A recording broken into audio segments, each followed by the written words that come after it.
In the heart of the struggle, we raise our voice. Candace speaks boldly, it's her chosen choice. With words like daggers, sharp and clear, she'll twist the tale, dismiss the fear. Against the odds, the truth lays bare, but does she care? Is it all just air? Gish Gallop girl, weaving words with no soul, spinning stories, losing track of the whole. While infants suffer and families mourn, she dances around facts, her ethics worn.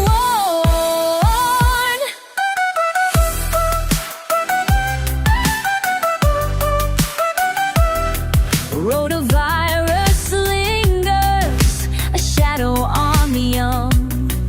When rights are traded, the battle's just begun. She'll stand and mock as the babies cry, a bit of laughter echoing, asking why. Tears from parents, heartache and dread, but will a conscience break or stay misled?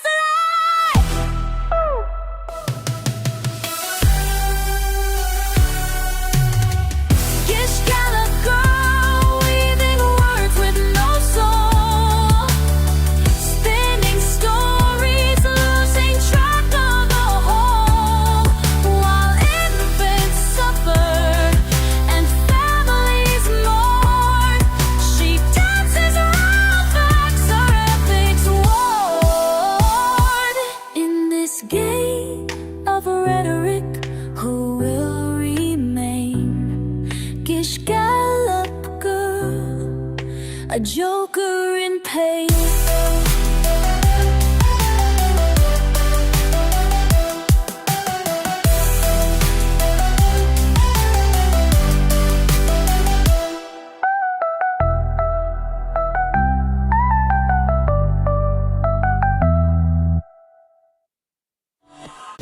Okay, hello everybody. Welcome to episode 32 of Gish Gallop Girl. I am your main researcher host, Thomas Anderson, and with me is, Matthew Anderson. as always, Squish. and Squish Cat. She's in here being nice right now. Yeah. For now. Let her be what Yeah. she says. She's not trying to rub her face on the microphone and shit. At any rate, so this has been a crazy last 2 weeks, but we are still in a shot in the dark. We're going to be in a shot in the dark for some time. Yeah. There are 20 entire episodes of this, and we are in part 6. No, I'm real glad that I misunderstood you, I think, or misheard you at least from here. Because the other day when you were talking about this in the living room, I thought you said that there were 30. And Oh, I was God, like, no. No, okay, good, no. good. Thank God. Yeah. No. I might have said this was, our 32nd episode, but yeah, definitely not 30 of these. Not yet. Give it time. Candace is dumb. But, what you heard just now was the more folksy version of the Donna AI creating the theme song for this week. You may have heard Rotavirus in there, because we are talking about the Rotavirus Vaccine today. But I'm going to do a bonus thing. The Donna AI app, and look, y'all can come at me if you want to about using AI for theme songs. I hear your concerns, but until some living human offers me a theme song for free, because I can't afford to pay for shit, I'm going to keep using the AI app. So if you have any sort of musical talent and you want to throw me a song, well, the email address is very easy. It's thomasanderson@gmail.com. Any rate, so there's all of that, and we've covered all of that. Is there anything you want to talk about before we get into this? I mean, there's what happened at the fucking George Floyd Square. Oh, yes. Yeah. Yeah, let's talk about that real briefly, because we live in Minneapolis, And an event happened yesterday that made the national news. If you've been on Reddit at all, you may have heard about this. It wasn't at George Floyd Square, but it was a block or two away. Okay. But that neighborhood is geared up for pressure. Oh yeah, yeah. So yeah, there's a really good local taco shop over there, and a taqueria, and the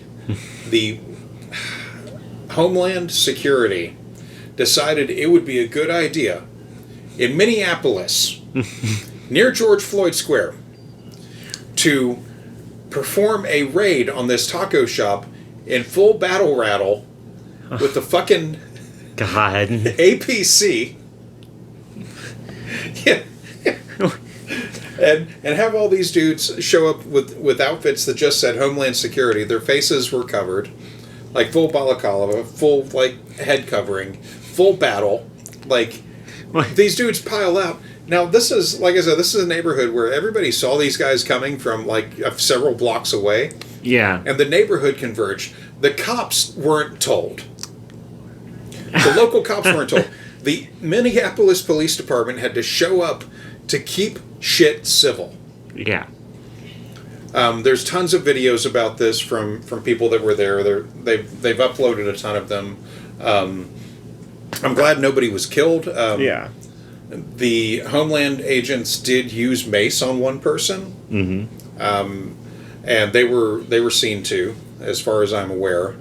But yeah, that was real fucking dumb. And yeah. I was responding to people on Reddit who were trying to defend this, like, oh, well, you know, you don't know what was going on there, and, you know, it's like, dude, these idiots didn't tell the local cops, and they showed up in full battle gear right now, when you've got groups doing that and taking people off the streets, you know, in the name of immigration and customs enforcement. No, they could have done. There was 1,000 other ways to go about this smarter, and so many other ways. They chose the most bullshit path, so they deserve the public outcry that they got. Mm-hmm. You know, fuck them people. I'm here. Yes, go sit in the lap, squishy. But yeah, so anyway, the kitty is trying to get some sort of comfortable now. There we go. Yep, right there in the bowl. But yeah, so that was truly fucked. But I'm glad no one got shot or died. Yeah.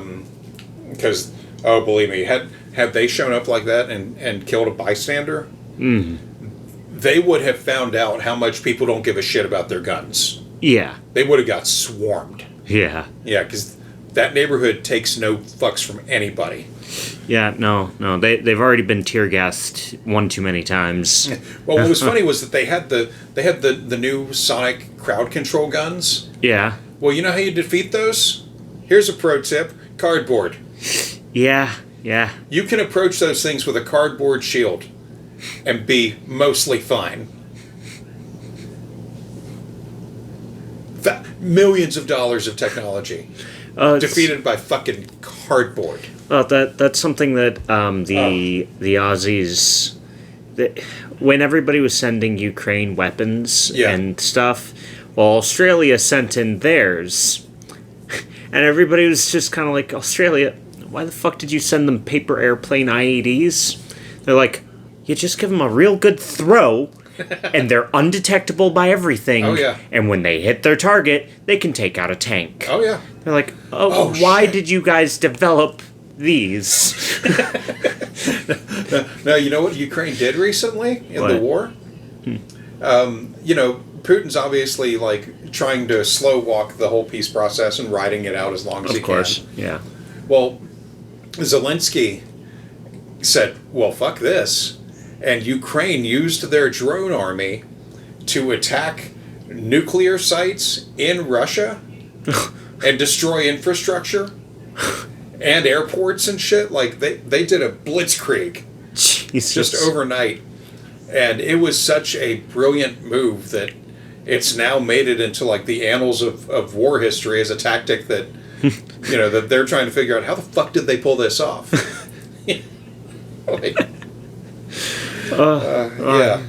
given the fact that they have the fucking There was an article that got made into a Cyberpunk 2077 meme because when you first launch up the game, it's kind of it's got a news anchor that's kind of going through all of the shit of the world. Yeah. One of the things that he mentions is net runners poking holes in the power grid. Well, the fucking headline was Ukrainian hackers hacked the Russian power grid and just started random blackouts. Yeah. Just all over the place. Just doot doot.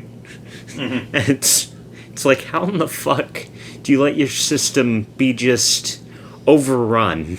I get there's quite a few of them and they're very skilled, but how the fuck? I mean, honestly, like anybody who seriously studies Kali Linux for any length of time can have a leg up on so many cybersecurity people. Like, and that's a free suite of tools. And there are tons of free instructional materials on the internet for it. I mean, I once built a phone that, I don't even remember, I had a Google Pixel phone that I turned into a Kali device for a while. Yeah, I remember you Yeah, it was a used that, Google Pixel. I spent like $40 on it. You know, so when it died, I was like, fuck it, it was fun. It was a nice toy. But, yeah, I had turned that into a Kali internet device, Net Hunter. And I kept it offline. Yeah. But I could use that thing to scan so much shit. And the Jacksonville Police Department was conducting an operation on some cars in a parking lot one day. And I was like, how far away can I be and still pick up their shit? I could barely see these guys. And I had the radio tuned all the way up on it. And I could tell you the modem names in their cars. And there was always an option to scan and attack, and I was like, no, I shouldn't do that second part. I don't think scanning's right now. I probably shouldn't do the second thing, you know. But yeah, there were so many tools in that thing. I would just war drive, which is legal. War driving is totally legal. Where you just like drive around and you see what networks are available in an area. You can just map them out. That is a legal thing that you can do. I spent a lot of time making sure that was a legal thing you could do. It's a legal thing in all 50 states. But, yeah, maybe not on a military base. Don't test me on that. But, yeah, no, I could, I could see quite a bit. Like, there's a lot of hidden networks that you don't know about all over the place. And you could see them all with the right tool. So, yeah, it's an excellent pen testing suite. There was a guy who, and I saw this earlier, we posted up online. I hacked into the, I don't remember what government he said it was. Yeah. But he hacked into their system and found out that one of their ships offshore was still using a default password for its, like, missile safety. Oh, Jesus. So he shot them an email from within their own system saying, hey, y'all, random person here, just wanted you to know that this ship with these missiles has this password. You might change that. Yeah. And they sent back an email to that email that said, thank you, concerned citizen. Could you please send us your address so we can send you a shirt? And he was like, fuck it. So he gave them his address. And he spent weeks anticipating opening his mailbox and finding a bomb. Yeah. And one day... Or a pair of handcuffs. Well, one day, a box arrived at his door. He opened it up, and it says on it, I hacked into X-Government's hacked into X-Government, and all I got was this lousy t-shirt. That's funny. That's great. It's like, that he's lucky that government didn't fucking arrest him. Lucky they didn't send our State Department to his front door. Yeah. Ugh. But yeah, so... Let's get into the meat of this week's episode. So yeah, this is part 6 of the series, A Shot in the Dark, focusing on the rotavirus vaccine. Yeah, when I started writing this, there had been no worthy news in Candace land. I'm just leaving that there in case something developed, and it didn't. Oh. Yeah, except that she seems to be sharing hosting duties with Ian Carroll. Who's Ian Carroll? He was the guy who I had you look up some time ago because I was like, is this doctor like whoever like the one who had like a Twitch channel that he lost and Oh yeah, I remember. Kids. Doctor Disrespect. Yeah, that was it. Yeah. No, he just looks a lot like the guy. Yeah. Okay. Yeah. I remember that now. Yeah. Yeah. Well, she's had him on like and. What's funny is I still follow the Candace subreddit, the Candace Owens subreddit, and people do not like him. The core, like, Candace stans do not like this dude. Jesus. Because he's not like her at all. Yeah. Like, but she went and did the InfoWars Alex Jones trick of, I'll get somebody that kind of covers the same shit, but isn't nearly as good at this as I am. Yeah. Like, I have a feeling she scouted. Like for that kind of person. But anyway, right off the top in this episode, Candace's audio sucks. Big ups and downs. I was tempted to run it through a leveler, but I like to keep these as is because I already edit out the music on the ends and I cut the clips, so I don't want to be accused of editing further. That all said, this episode is going to cover shit. Like a lot of shit talk. Okay.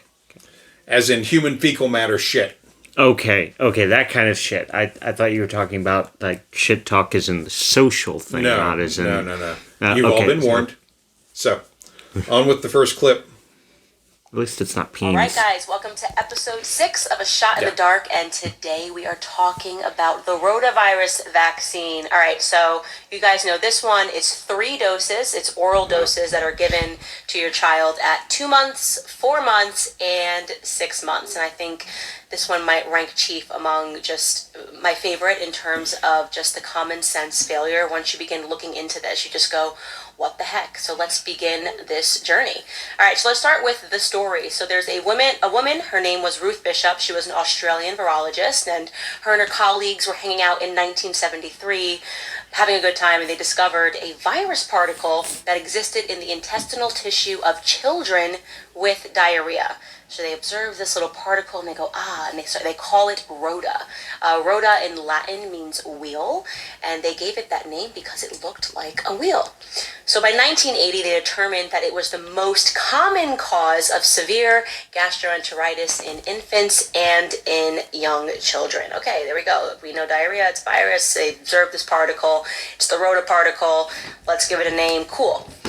Fast forward to 1998, and they premiere a vaccine for rotavirus. So 1998, by the way, that's like I'm alive for that. 1989, this is a newer vaccine, and we already have babies, infants that are getting this 3 times orally. So why did they premiere this vaccine in 1998? They said because up to 500,000 children worldwide are dying from diarrheal deaths. So I want to just take a pause right there and show you where we got that stat. Okay, so to start with, the rotavirus vaccine can be one of 2 different vaccines. One is done in 3 oral doses, the other is in 2 oral doses. The first is Rotateq, given at 2, 4, and 6 months of age, and the second is Rotarix, given at 2 and 4 months of age on the vaccine schedule. The first dose should be given before 15 weeks of age, and the last dose should be taken no more than 8 months of age. It is never injected, it is always given orally. There was another one, which she was talking about there. The first one was called RotaShield, but a rare adverse event called intussusception led to it being pulled. Intussusception is a rare but serious form of bowel obstruction. Early data showed that it could happen in 1 or 2 infants per every 10,000 vaccinated, usually about 1 or 2 weeks after the first dose. So that one was pulled from use around, in 1999. We're going to get into that one a little bit more later. But now, before we allow Candace to go on, I'd like to talk about how this vaccine was developed and how it works, mostly because I think it's very cool.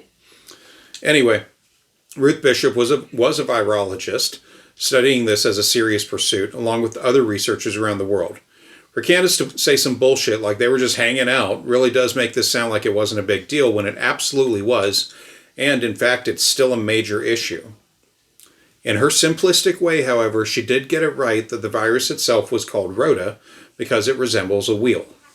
It was determined that rotavirus was the major cause of worldwide, rich and poor hospitalizations of children with severe diarrhea. We're talking about painful gut and intestine wrecking issues that can lead to death if not treated. Rotavirus was identified as the leading cause. You know? Yeah. Yeah, So- I was going to say, in the casual way that she says that they were just hanging out, my brain just went, yes, they discovered diuretic bacteria in a pool. Yeah. I don't know why my brain was thinking pool party. For me, I'm thinking about like a bar. Oh, yeah. Yeah, just a bunch of like science people At a sitting bar. around a bar, just shooting the shit, and like somebody sees like a fucking Cheeto, and they're like, you know, that's some Big Bang Theory type bullshit. Yeah, Fucking Cheeto. yeah. I don't know why. I haven't had Cheetos in a while. Okay, next clip. So, if we're looking at this website, this is the CDC website. Of course, I only use trusted, verified sources, and you can see it right there. 500 deaths among children annually worldwide. And why do I love the way that is written? Because it's just so CDC. It really doesn't have much information, and it's sort of meant to scare you. Why would they go and extend and tell you worldwide deaths as opposed to looking at your country, right? So whenever you see the geographical expansion of a number, to me, it usually signifies that the real numbers aren't going to instill any fear in you, and we need this number to look super big. So rather than looking at, let's say, the United States or looking at just Australia, let's take a look and say all over the world how many kids are dying of diarrheal deaths, and they came up with this number. Very scary, right? 500,000 deaths of children from diarrhea. Again, should instantly make you pause, also because they're using the word up to 500,000 deaths, so that gives them a lot of leeway there. So I wanted to first take a dive and ask the most important question, right? Which is how many children in the United States, right? That would be relevant. I'm an American citizen, and if you're listening to this podcast and you live in the UK, you know, these are going to be countries that are similar, have a similar rate of infection, right? We're not going to look at Africa. Geographical expansion means suddenly we are looking at Africa, and we're going to start comparing the health of children from poor African countries that don't have running water, perhaps, to children in the United States. That doesn't really seem like a sensible comparison. So let's just isolate and look at the United States, right? Okay, Candace, let's do that. Candace is going to engage in a lot of liars' statistics here in this episode. This is among the first.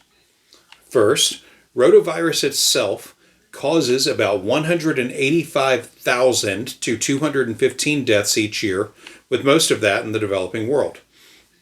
Prior to widespread vaccination, that number was actually estimated at over 500,000. The majority of the deaths that occur from this now happen in low to middle income countries with limited access to vaccines and medical care. In America, the virus itself was deemed responsible for anywhere from 20 to 60 deaths per year. But I looked beyond the death numbers at what kind of life awaits a person that survives having the virus. While viral reinfections are rare, they do happen. In such cases, a host of very bad things are on the horizon. Reinfection causes severe dehydration, and when a child is developing, that can lead to stunted growth in the body, malnutrition issues, lower weight gain due to poor appetite and nutrient loss, and brain issues such as seizures, brain dysfunction, and central nervous system disorders. While reinfection is rare, there are documented cases of this virus continuing to be an issue for people down the line in terms of their overall gut health. Mm-hmm. So, next. Yeah. So how many children in the United States died from diarrhea before the vaccine, before the introduction of the vaccine in 1998? And here we have the answer. Now, if you hit this link yourself, it's going to tell you that you have to register, of course, because for information you have to register. But you can actually see, if you read it right from the top, I did register. So if I'm seeing more than you, it's because I've registered it. But they give you the numbers right away. From 1992 to 1998, so those are pre-vaccine years in the United States, an average of 369 diarrhea-associated deaths per a year for children. So, I mean, that's not a scary number, right? Suddenly you're like, okay, we went from 500,000 that they were talking about, and now I'm looking where I live, and 369, very interesting way to phrase it, by the way, diarrhea-associated deaths per year occurred among children that were aged 1 to 59 months between the years of 1992 and 1998. So, yeah.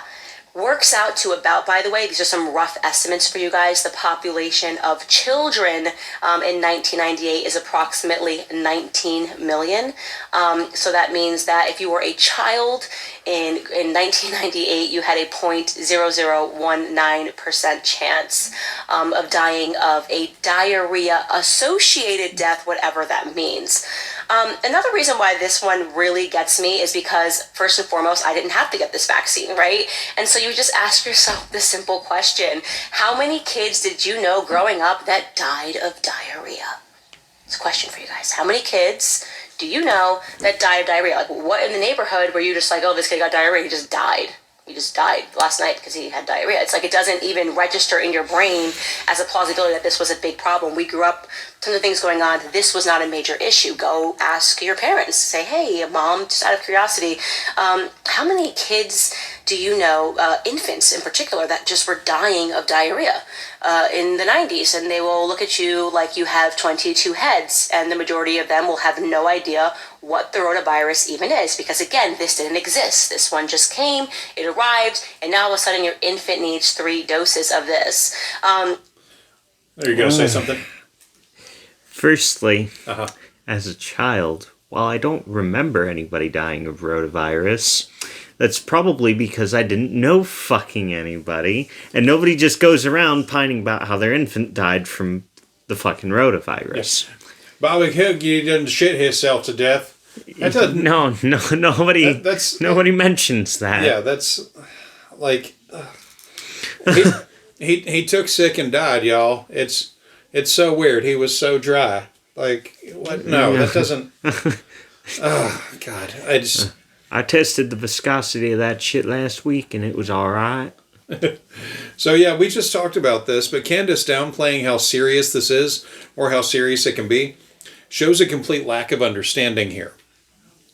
Children, especially infants and toddlers, are at risk of getting this from other people.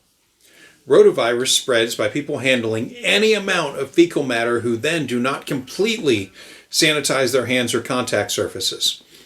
Rotavirus can reside on surfaces for days or weeks, depending on various factors, and it's a real problem in places where many kids are present, such as daycare centers, and unfortunately places where food is being served. It can be transmitted before symptoms appear, and for several days after symptoms resolve in a host. Anyone that has ever had a young child in school or daycare knows that the places are frequently germ factories. Your home might be as clean as possible, and your family might be as clean as possible, but the same cannot be said for or expected of everyone else. This vaccine helps guard against the unknowns of life, especially the unknown of what this virus could actually do to a child. And now, Candace will make a case for it from her own life. Before we start, my one friend works at a fucking clinic for autistic kids and such. And that clinic, she has gotten more sick from working there than working at a fucking bar. Yeah, I believe it. Because so many people will just bring in their sick, germ-infested kids and just go, well, we gave them some Tylenol to help deal with their headache, and that was it. And she's like, no, you have to keep them at home. Yeah. And give them medicine. So she has gotten sick a lot working there. Yeah. She can tell you, it's a fucking germ factory. Oh, yeah. Yeah. Here's the next clip. Personally, for me, when I think about 2 to 6 month period with my child, and maybe some of you guys have a different experience, but he was in a permanent state of what I would call diarrhea. I mean, he was only consuming breast milk, so there's no solids going into his system. I particularly my child, which I thought was fascinating, he would have what me and my husband would refer to as volcano poos, where we'd open his diaper. I know this is way too much information, but it doesn't matter because this is a parenting podcast. And he would just literally just poo and poo and poo and poo and poo. It would just keep coming out. And we would just be amazed at how much liquid was inside of him. And it makes sense because all he was consuming was a liquid diet. That's not a good sign, Candace. No, that is not. I looked into this, and if that's what was happening, the kid could have been experiencing rotavirus. Yeah. It strikes children on formula and breast milk almost equally, with breastfed infants having a slight edge of protection against it. But a baby on a straight liquid diet of breast milk will have watery and loose formed stool, while an infant on formula will have firmer stool that can resemble a tan paste like peanut butter. However, events like what she is describing are not healthy. An infant with volcano poo, as she puts it, is going through something rough. Mm-hmm. Next. What is the realistic risk of you dying from diarrhea? Why would anybody in the entire world be dying of diarrhea? Well, the obvious answer is that diarrhea is dehydrating, right? Obviously, I could imagine in nations and countries and in regions where they don't have running water, where they don't have access to clean water, when you get diarrhea, it becomes a death sentence because you're not able to hydrate your body in a responsible way. But in nations like we live in, this is not going to be a big issue, of course, because we know that when you are experiencing diarrhea, you have to drink more water. And just so you know, that I'm not getting this out of my head. You can observe this right on the World Health Organization's website. And so we can look today, by the way, of how many kids are dying from diarrheal deaths today. And this is, again, the World Health Organization, a very trusted source. So you know that I only use trusted sources. It says it right here on their website. In 2019, diarrheal disease, again, this is global, was responsible for the deaths of 370,000 children in 2019. So not really much of a difference. And if you look at a little further down in that second paragraph, it says, in the past, for most children, severe dehydration and fluid loss were the main causes of dying from diarrhea. So again, I have to ask you as a parent, are you fearful that you won't be able to give your child water if they get diarrhea? I guess that's the first question. The second question that I would have to ask you as a parent, and again, I could have had a different experience, but was your child, I don't know, how would you even differentiate between your child having diarrhea and just what to me was a regular infant poo for the first 6 months of his life until we started introducing solids? This was kind of like the permanent circumstance. So it should just... Candace keeps on proving that she really should have taken a mothering class or something before having that first kid. Yeah. Maybe she still should, even being on baby number 4. How would you differentiate between sickness and health? Jesus, lots of ways. Yeah. The symptoms are very well known, and you can look them up easily. The most telling would be that the kid has diarrhea, but also sunken skin. They're lethargic, fever, dry mouth. I mean, come on. And again, this is a virus that is spread via contact with an infected person or surface, not necessarily through bad water. Mm-hmm. So, next up. Just immediately sort of defy common sense here. If you're not living, in an impoverished nation, you'll see that over and over again on different websites that they keep talking about how impoverished nations really suffer from diarrhea. Places that don't have access to clean water suffer from diarrhea. And again, that is the reason why the CDC found it necessary to expand the geographical region to even discuss this, because no parent would be fearful of just 369 deaths happening all across the nation amongst children. And I'm sure in those circumstances, these were extreme were extreme. Like these could have been very impoverished children. Who knows if they were taken to the hospital? These could have been neglected children. This is not going to be your average child, which goes back to what we were talking about in earlier episodes, where they take these very extreme cases. This is how Big Pharma operates. They take these very extreme cases that are almost negligible when you're looking at what's happening across the entire nation, and they say, okay, now every single child is going to be forced to take this vaccine 3 times because we found some kids in these rare circumstances that were dying of whatever diarrheal related incidents or whatever it is. It's foolish, it's nonsense, and it's going to get worse. When we come back out of this little break, we're going to take a look at what happened when they originally rolled out this vaccine in 1998. Here's a hint for you. It was recalled because some kids were getting harmed from the vaccine, the stuff that they never want you to know. We'll be right back after a brief break. Yeah, I don't say that often enough, but fuck you, Candace. Only looking at death rates avoids the real big, scary, and costly numbers. Before the introduction of the vaccine, a range of between 55,000 to 70,000 kids below the age of 5 years old were hospitalized for rotavirus infection every year. That's a lot. Yeah, 55,000 to 70,000 every year. This was only topped by the number of ER visits at over 200,000 per year and more than 400,000 doctor visits annually for rotavirus-related illnesses. This alone was a massive drain on the medical system. Those numbers have all fallen by about 80% since the introduction of the vaccines. I'm including a link to a source, MedPage Today, that cites these numbers and stories from a pediatric hospital. Candace threw to the ad we've heard before from back in episode 30, so we're skipping it. That's a shame. I really hope she'd actually be a little bit more creative with her ads. No, it's still the same thing, like begging for Patreon donations because she wants to keep the show free. The show that was behind a fucking paywall. Help me keep this free. Help me keep this free show free by allowing me to have a larger paywall. One of the mansions, separate topic, but one of the mansions her husband owns is in England, in London. Yeah. I couldn't pin down the exact address, but it's thought to be on a street they call Billionaires Row. He does not happen to be a billionaire. He does happen to be worth an estimated $250 million.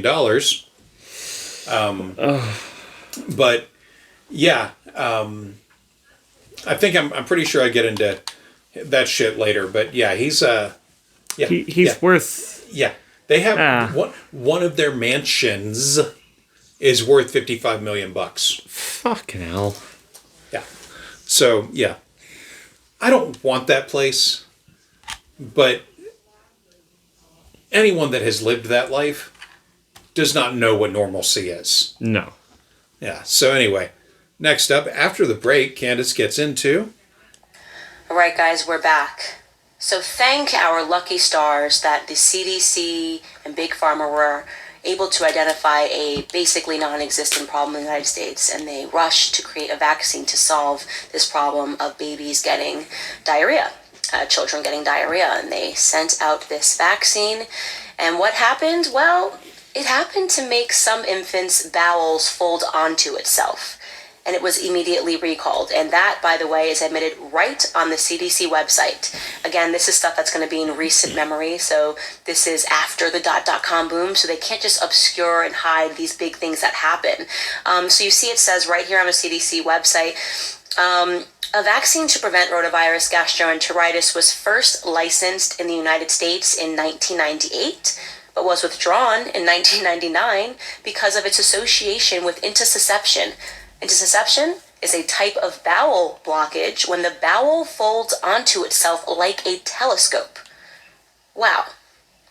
That child potentially could get diarrhea, and you could give him some water so that he doesn't die from dehydration, or you can take a risk that your child's going to develop intussusception.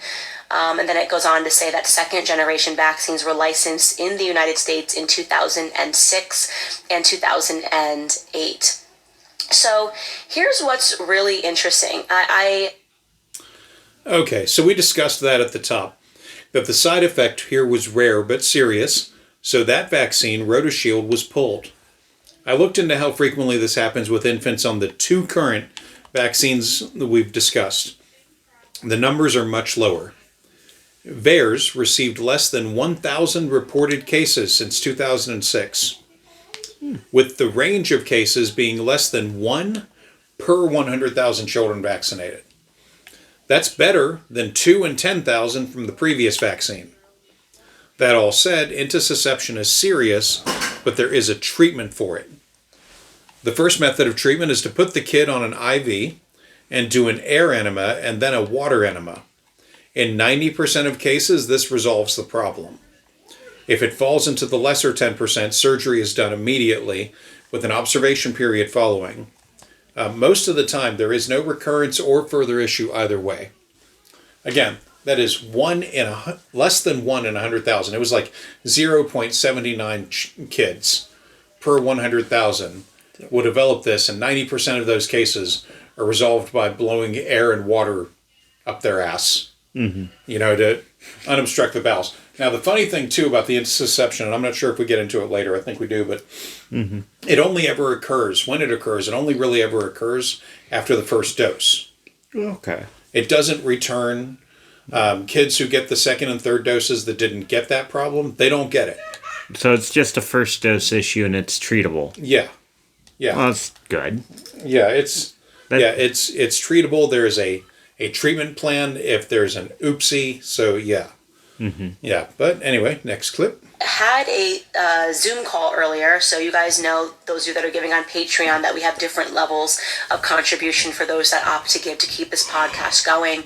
And the highest tier level are people that are able to do a monthly, what is given back to them is a monthly Zoom call that we conduct. And today was the first one that we had. It was amazing. I loved it, and I'll tell you more about it later. But in particular, we intentionally only dedicated a couple of slots to that level because we wanted to be able to have a conversation. And on that Zoom call was a doctor, and he was speaking to me, and I said, I'm going to be recording the rotavirus episode later. And he said, well, do you know about the recall?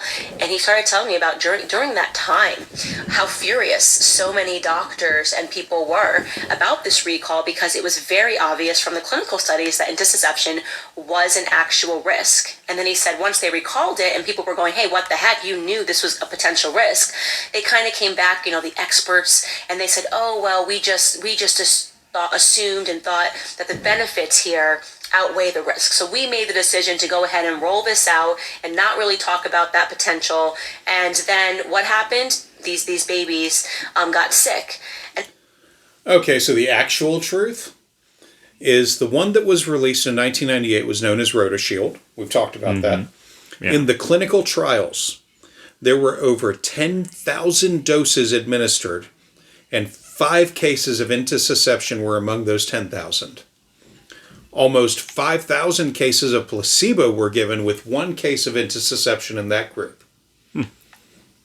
It was seen as not a causal relationship due to the small size of the study. It was listed in the Vaccine Insert For Rotateq as a possible side effect, with the usual language for physicians to contact VAERS in case of any issues.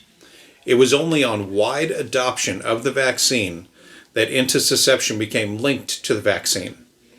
The CDC recommended suspending use of it in July of 1999, having allowed it to be introduced in August of 1998. It was officially withdrawn as a safe and recommended vaccine in October of 1999, and the manufacturer pulled it as a recall and stopped making it. The 2 that are currently in use, Rotarix and Rotateq, underwent much more extensive trials and are recognized as safe to use. Rotateq was made available to use in 2006, and Rotarix was made available in 2008. So both of the vaccines in current use for rotavirus protection underwent several years of extra trials and testing before being rolled out to the public. Yeah. So yeah. So in other words, it was from... All right. So basically it was tested, seen as okay because it wasn't that big of an issue, and then when they actually rolled it out, it turned out to be a larger issue than they thought it'd be. Yeah. Yeah, and these other vaccines have been out now. The first one, 2006, and the other one in 2008. That's almost 20 fucking years ago for the first one. Yeah. And close to for the second one. Mm-hmm. And we've got current numbers that are literally less than 1 in every 100,000 kids this will happen to, for something that will keep them safe from a virus. Yeah. That is a lot harder to deal with. Yeah. So next. You can actually see this. Again, this is also on the CDC website. If you go way back, this report was published back in 1999, and it gives you further details about that intussusception thing that happened. They rolled out this vaccine very quickly, and instantly 15 infants were reported to the VAERS system following just the first dose, by the way. 8 of those infants required surgery, and one of the infants required a resectioning of their colon. Just imagine if that was your child. You can imagine that push. Everyone get the rotavirus, do it. Oh, it's the right thing to do. It's going to stop you from getting diarrhea. You don't want your kid to have diarrhea and die. You can imagine there was some level of propaganda that went out with this rollout, because there always is. This is the right thing for you to do. It's the patriotic thing for you to do. And then imagine being those parents who were then reporting to VAERS that their child had major issues and their bowels were folding unto themselves. I mean, it is just so pointedly ridiculous. And what really bothered me when he told me that, the CDC saying, oh, we thought the benefits outweighed the risks, is that they only tell you the benefits and they don't tell you the risks. The CDC never said that about RotaShield. Not once. Not in an offhand signal chat. Not anywhere. Ever. Yeah, no. This is an easy claim to debunk, and Candace had every opportunity to look into it. She chose ignorance.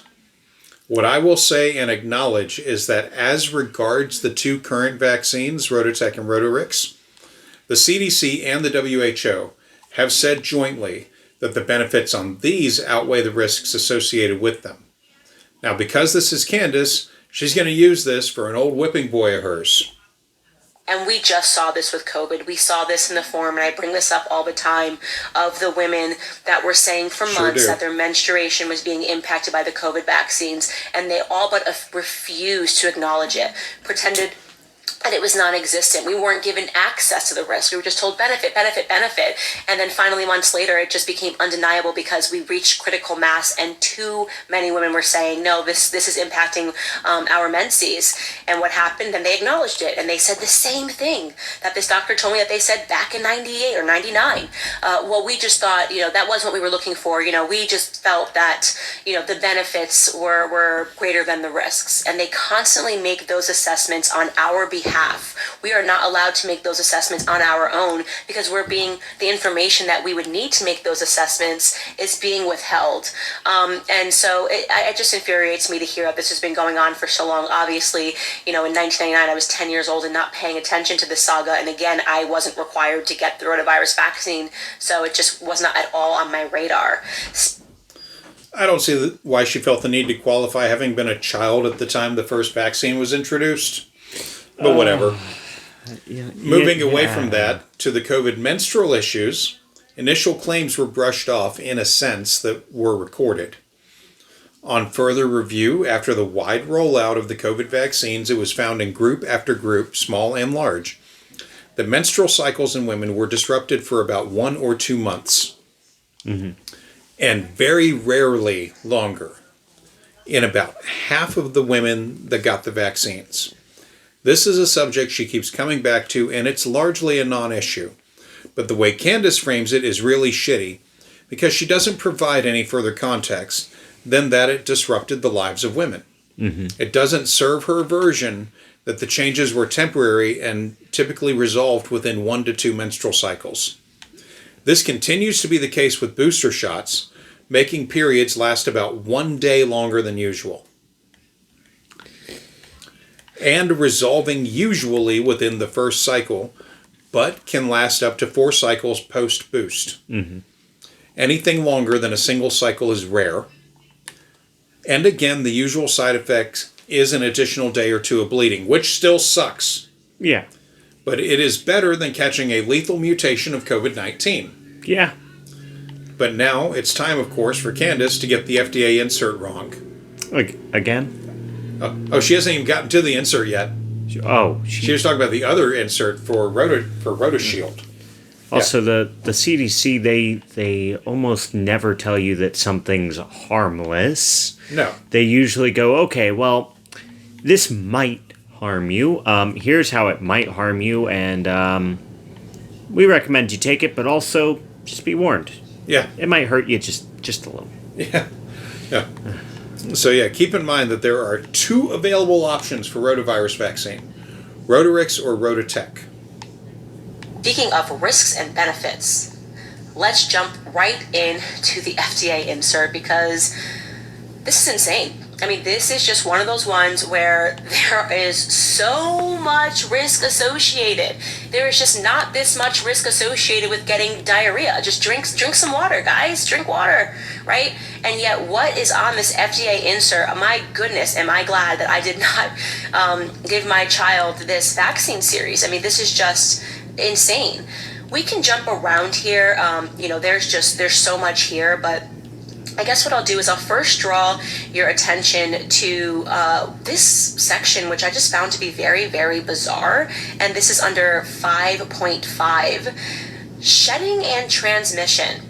So you might recall during this whole coronavirus debacle that people were saying that the vaccine could shed and that people who did not get the vaccine could get the virus from people who had gotten the vaccine. And there was this whole, conspiracy theory. I paid no attention to it. I'm not going to lie. I did not look into shedding. I just didn't get the vaccine and we were on lockdown anyway, so no one in my house got the vaccine.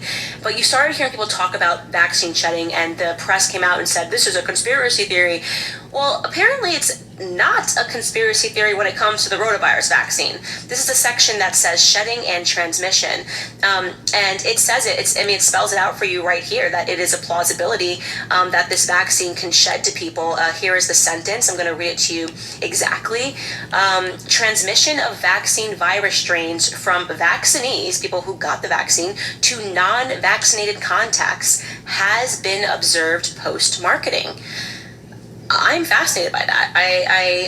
I'm happy to plead ignorance. I did not know this was a thing. What this signifies to me is that you could give your child the rotavirus vaccine.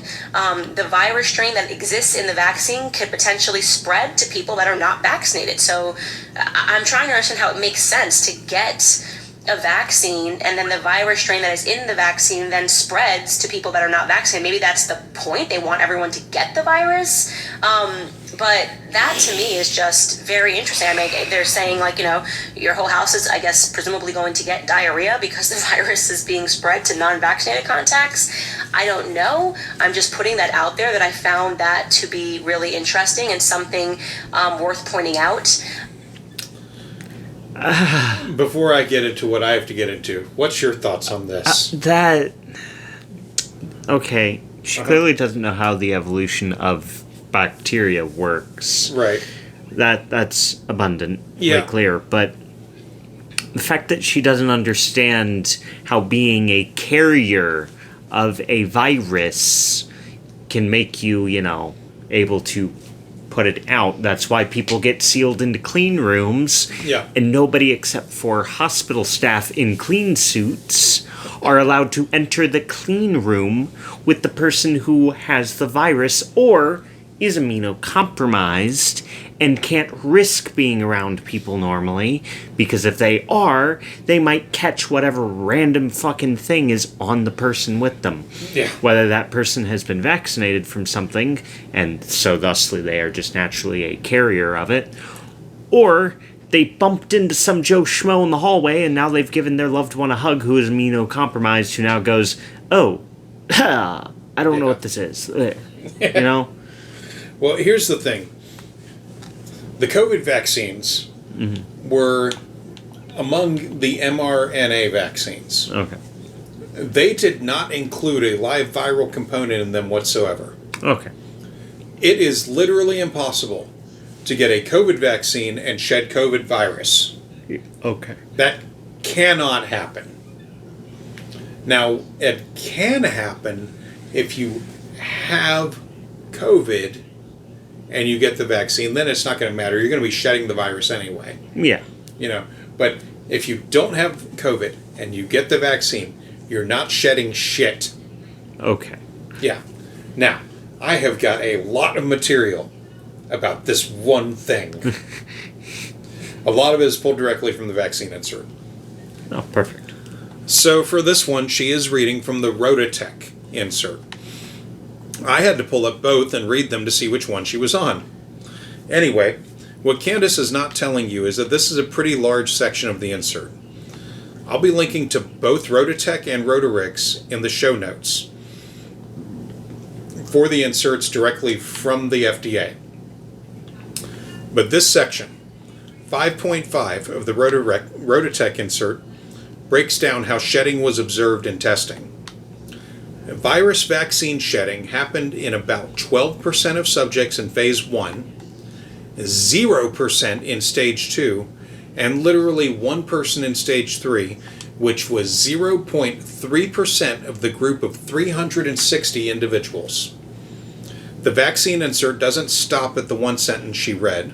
It continues to say, the potential risk of transmission of vaccine virus should be weighed against the risk of acquiring and transmitting natural rotavirus.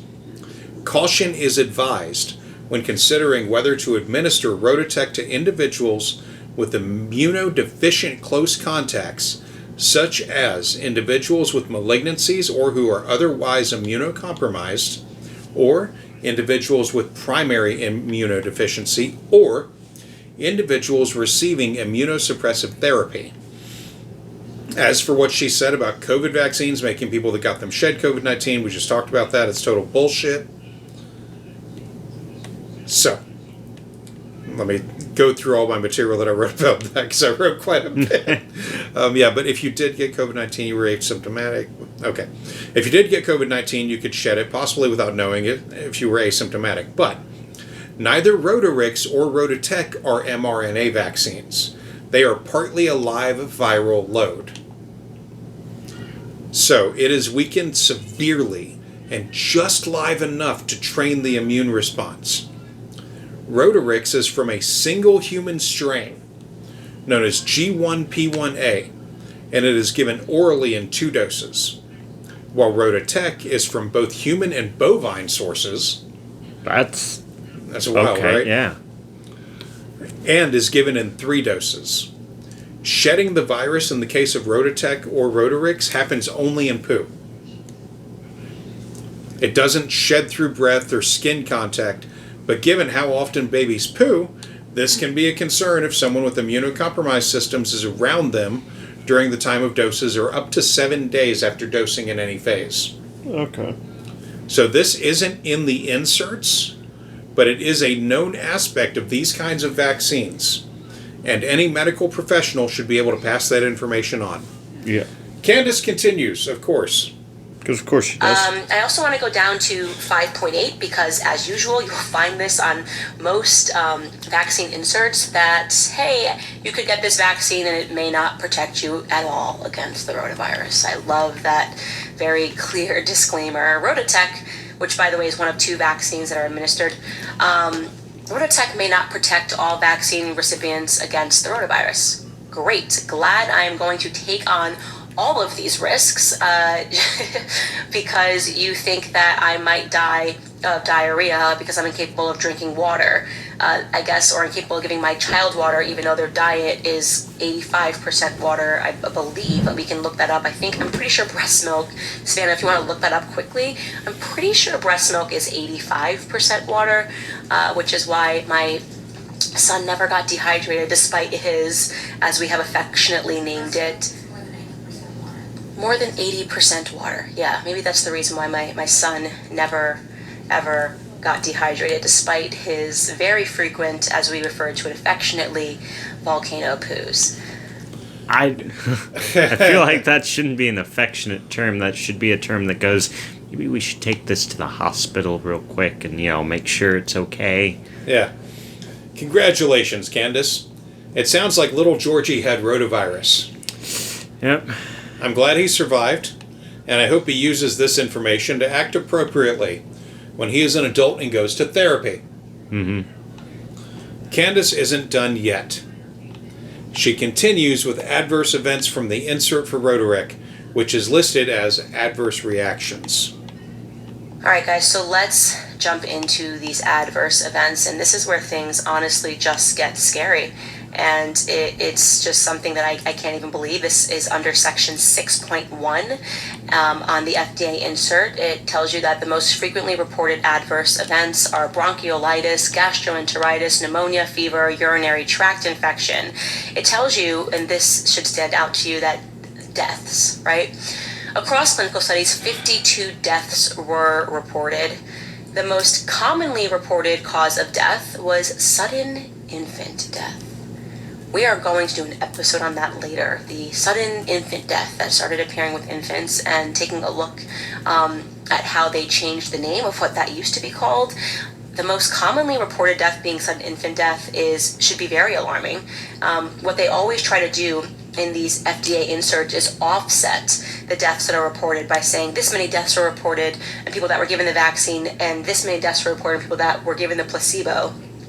And you'll always find it's like a very small variation. It's like two more deaths for people that got the vaccine. They're trying to basically say it's negligible.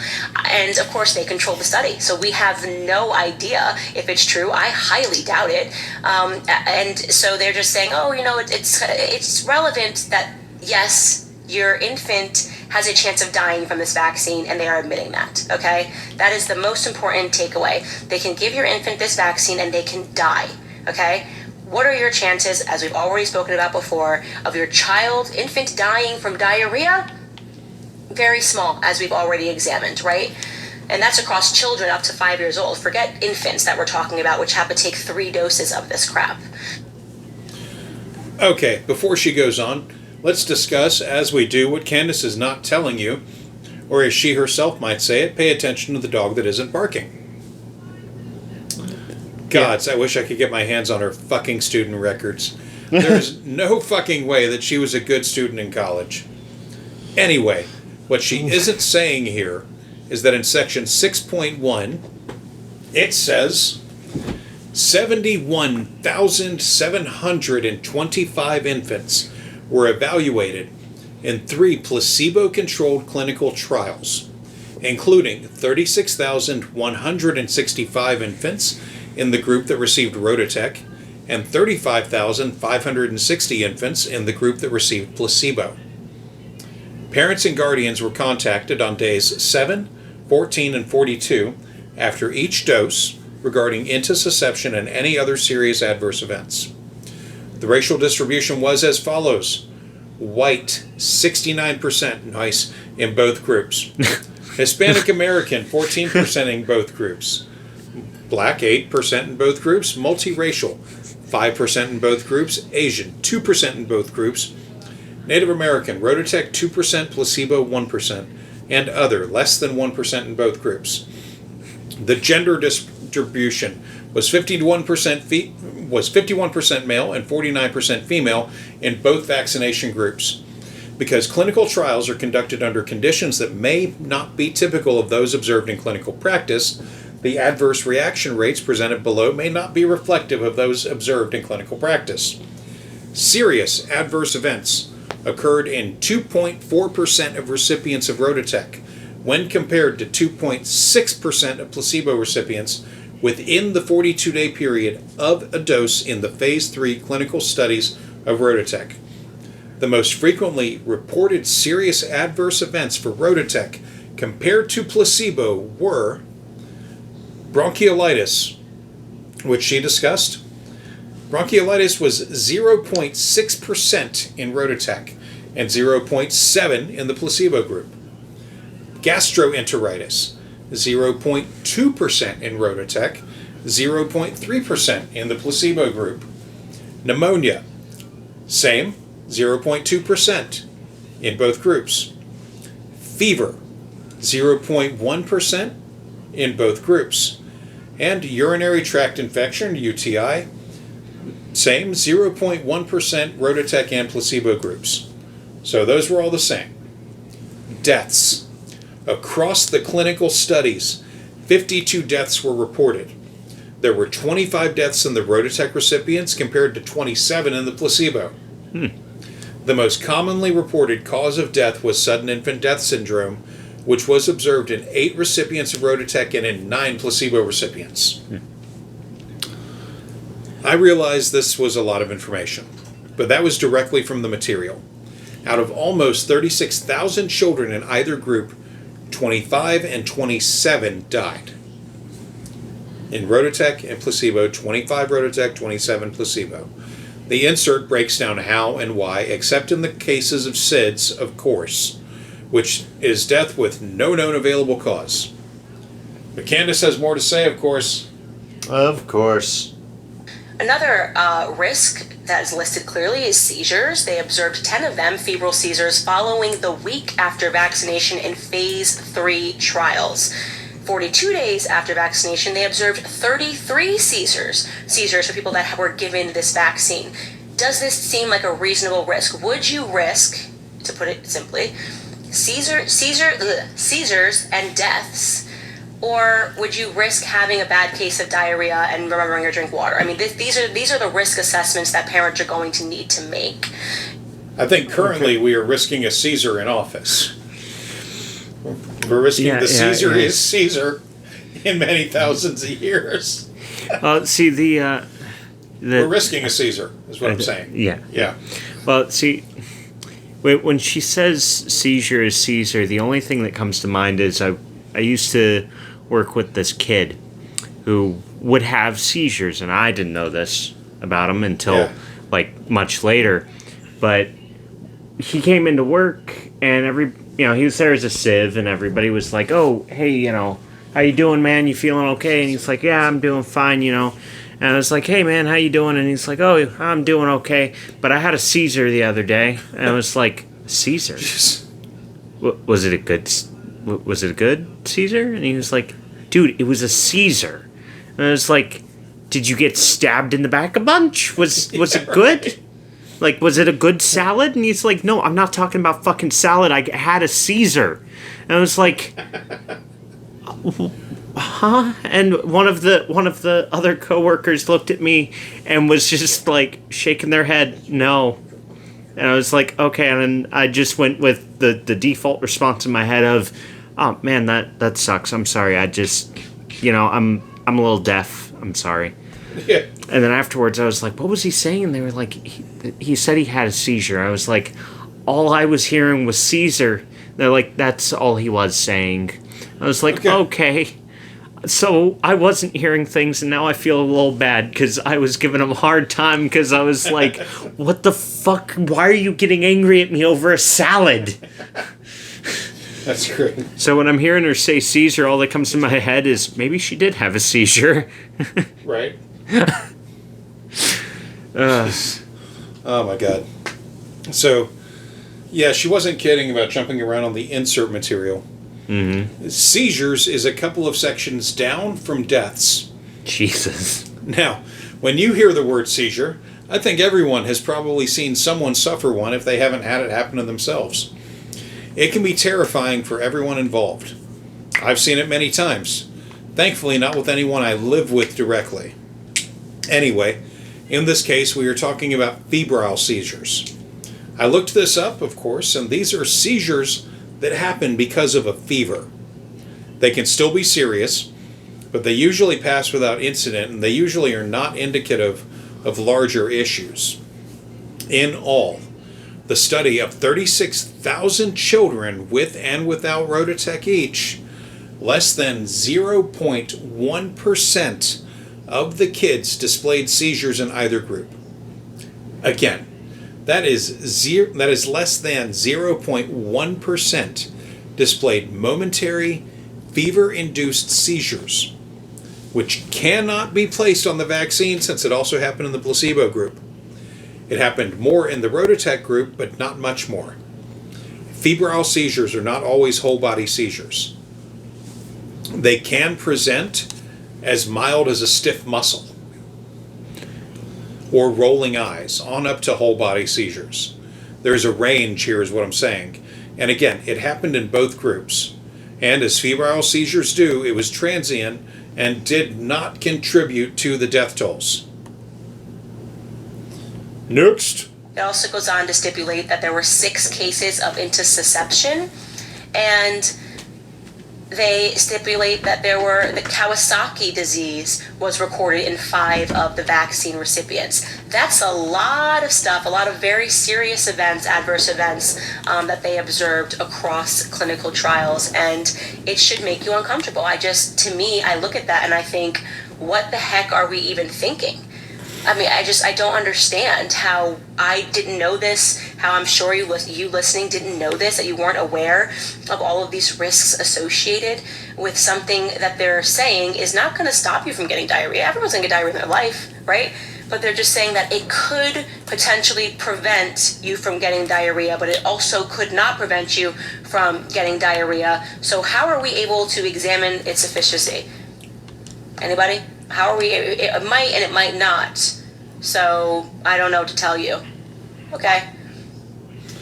Kawasaki disease does not involve sick flips in motorsports. So what is it?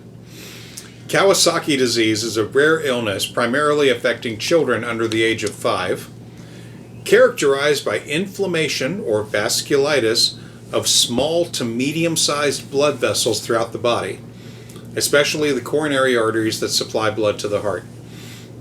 It is also known as mucocutaneous lymph node syndrome due to its involvement of mucous membranes, lymph nodes, and skin.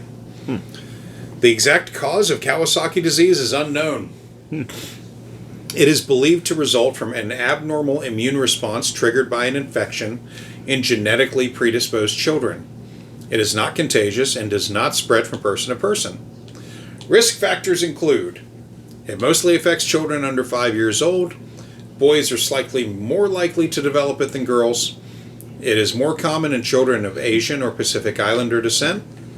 And the disease typically starts with a high fever lasting at least 5 days and includes at least 4 of the following symptoms: rash on the body or genitals, swollen lymph nodes in the neck, red bloodshot eyes without discharge, red dry cracked lips, and a swollen red tongue or strawberry tongue, swelling and redness of the hands and feet with peeling skin later on, redness inside the mouth and throat. Other symptoms may include irritability, joint pain, diarrhea, and inflammation in various organs. The disease progresses through 3 phases: acute febrile, subacute with peeling skin and risk of coronary artery aneurysms, and convalescent, which is the recovery phase. Kawasaki disease is the leading cause of acquired heart disease in children in developed countries. The inflammation can lead to coronary artery aneurysms, myocarditis, and other heart complications. Without treatment, about 25% of children develop heart problems with this, and 2 to 3% may die from complications such as heart attacks caused by blocked coronary arteries. Early treatment significantly reduces these risks. The diagnosis of Kawasaki disease is based on clinical signs and symptoms, supported by blood tests and heart ultrasounds. It is important to differentiate Kawasaki disease from other conditions with similar symptoms. Treatment is usually started in the hospital and involves intravenous immunoglobulin (IVIG) to reduce inflammation, aspirin to reduce fever, inflammation, and prevent blood clots, and early treatment improves outcomes, often leading to a full recovery within 6 to 8 weeks. In summary, Kawasaki disease is a serious but treatable childhood illness. The cases of both Kawasaki disease and intussusception were 5 and 1 for Kawasaki and 6 and 5. These numbers are relative to the general population. What she fails to say in any of this is that rotavirus isn't just a baby shitting themselves to death or to malnutrition, which it can be, but it also involves mild to high fever, nausea, abdominal pain, fatigue, and of course dehydration. Rotavirus can be gotten again after a primary infection, but the symptoms are less severe. Even so, they're still bad, and if it can be avoided, for fuck's sake, avoid it. Yeah. Yeah. Given all of this, Candace sounds more and more to me like a very cruel person. I get the impression that she might not be very nice. You know? Mm-hmm. Yeah. Yeah. I wonder how our kids are going to turn out. If they're, I mean, I don't know. Like, I something in me hopes that at least one of the children, at some point, will sue the shit out of the parents. Yeah. And they will use clips from this show to justify it in court. Like, yeah, Mom thought she scrubbed all this from the internet, but I found a show. Yeah. To which I want to say, future Candace children, feel free. Yeah. Contact me if I'm still alive. If I'll not, hook you up with some clips. I'd keep them all stored. If not, contact me. I doubt I'll do anything to them. Right. I keep them all stored in a safe place. Yeah. Yeah, fuck you, Candace. You make that sound like you keep them stored next to a porn stash or something. That would be a safe place. I don't have a porn stash. Oh, well, yeah. I keep them in the safest of places. In a condom up the ass of a dead... I don't know where I'm going with this.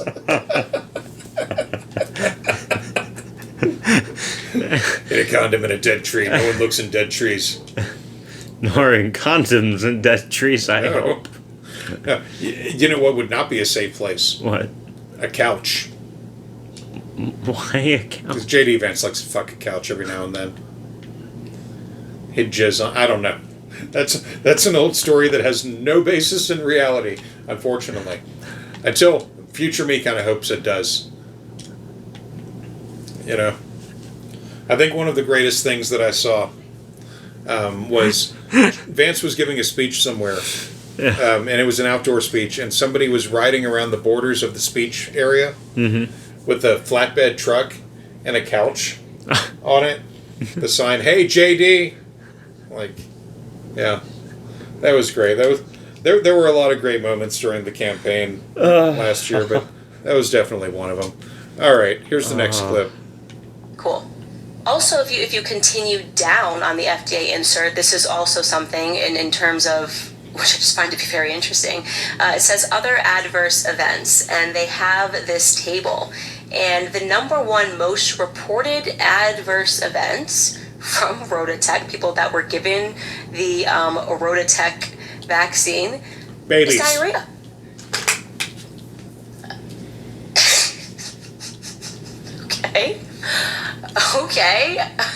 Okay, I guess. Hey, we're going to prevent diarrhea, but you might get diarrhea from the way that we're preventing the diarrhea. We're Big Pharma. Don't ask any questions.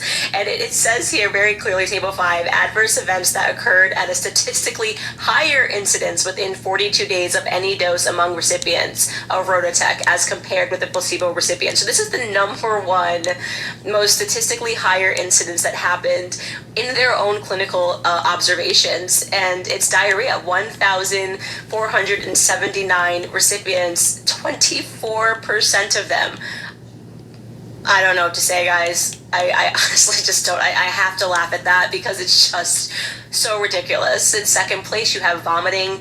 I mean, this is just not a reasonable risk, according to me and my husband, but I will allow you to just make your own assessments and leave these documents for you.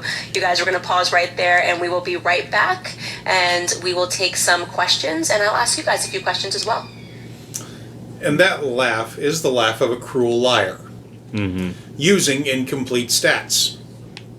In the first table she mentioned, Table 4, solicited adverse experiences within the first week after doses 1, 2, and 3, the marked experiences went down in severity among both groups, but these came from a smaller set of the groups in the study.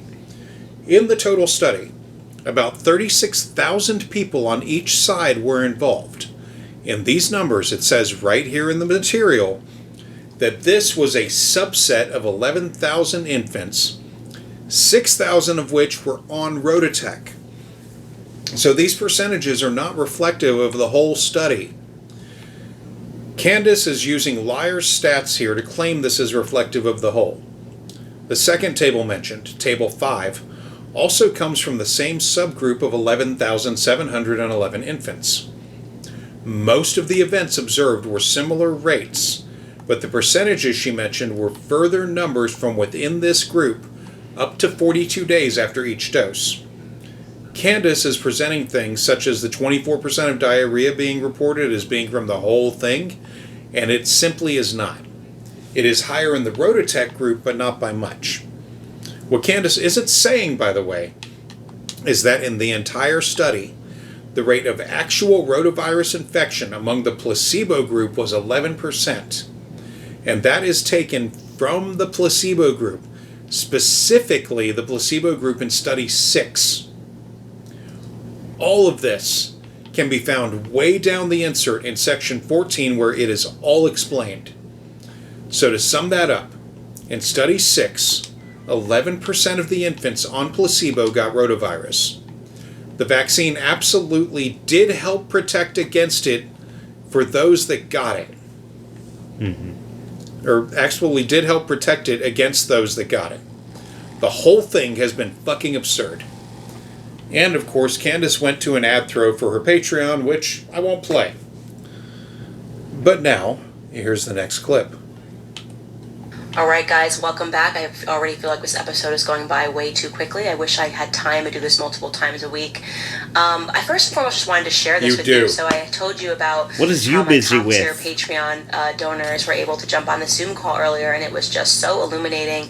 But this conversation, two people had added. We had a doctor on there, and then he was talking about how different the doctors are from when he was treating patients. You know, he still treats patients, but he was basically saying that the doctors that have been around for a long time are much more against this vaccination schedule because they treated patients and kids were healthier, and now they're seeing that kids are sicker now. So they know that something's not right with these vaccines. And yet these newer doctors are so on board. And somebody had offered the comment that he had learned the exact same thing, that, you know, they're kind of learning in medical school now. They're great, they're great, they're great. They don't remember the land before time. They can't talk to you about what it was like in 1998 before the rotavirus vaccine. They don't remember kids just not dying of diarrhea. And that particular person has said his mother was a doctor, and she's never once ever treated a single patient with that's died from diarrhea or that's had the rotavirus. And the doctor waited and said the exact same thing. So it's interesting that we're actually getting a new breed of doctors that are coming out of medical school, and they just don't have the history. They're not learning the history in school beyond that.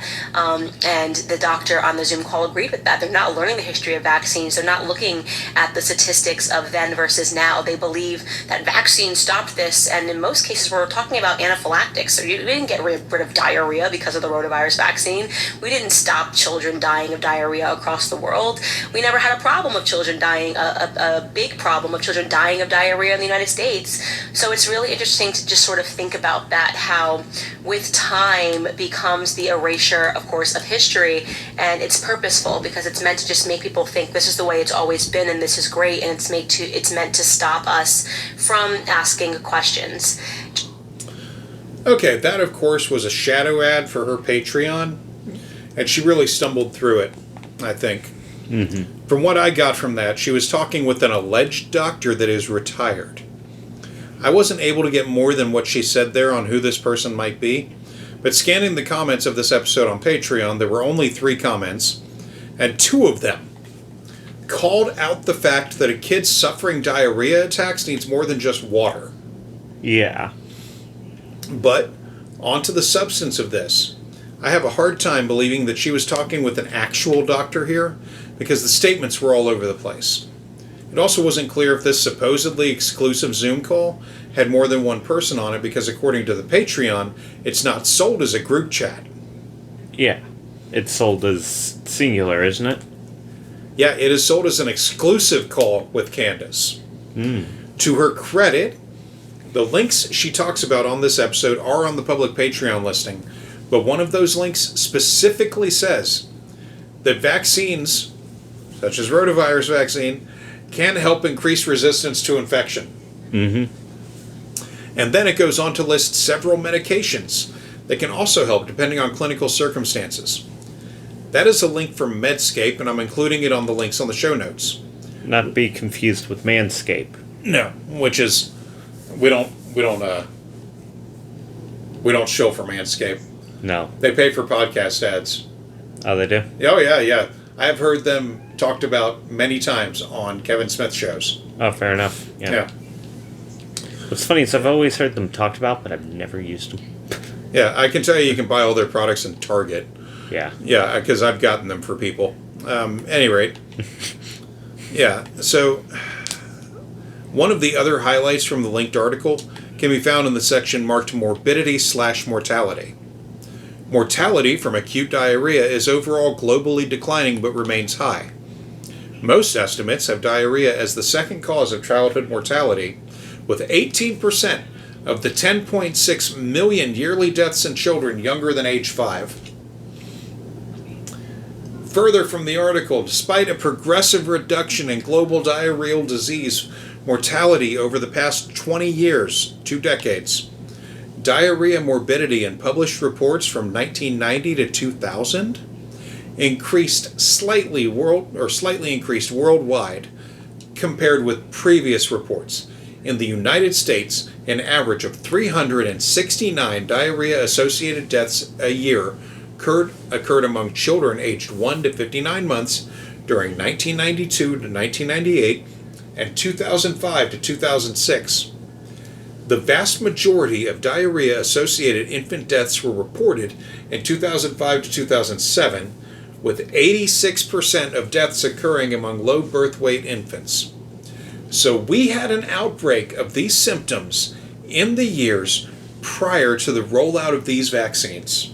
Yeah. She provided the proof against her own version of events. Talk about a fucking self-own. Christ. Yeah, like when I was reading that, I was like, how the fuck do you include an article that helps you in no fucking way? Simple. Her audience isn't going to read that shit. No. But it's my job, so I did. So yeah, next up. Jumping into questions now, going back to Patreon, and you're able to, is it the baby bear level? Send in questions if you're donating to the show. So I'm going to jump into this one, which we made a little bit shorter because it was longer. But this one came from Ari Ann. And Ari said, today I was told by my pediatrician's office that Blue Cross Blue Shield of Alabama was going to penalize them, that's the office, if I skipped any of my son's well baby visits. They were recently informed of this by Blue Cross Blue Shield. He is 7 months, he is unvaxxed and healthy as a horse. I have a great relationship with my pediatrician, and he fully respected my decision not to vaccinate. My question is, what steps can I take to pursue some kind of action against Blue Cross Blue Shield? How is this not illegal? It's certainly not ethical. They are making financial consequences for doctors if they don't browbeat us to bring our healthy children in. Okay, for one thing, I didn't put this in the script here, but I really do hate the phrase "healthy as a horse." Yeah. See, listeners, we for a few years had a donkey as a pet. Yeah. He was cool. I had no problem with him. I didn't hang out with him. Wasn't my chosen choice of animal to have around. But, you know, he was sweet to everybody, so whatever. We had goats, okay? We had goats at the same time we had this donkey. They all hung out in the same, like, big pen. They had, like, a wooded lot they hung out in. Fuck goats. I'm never raising them again. But one of the goats was a little pygmy goat.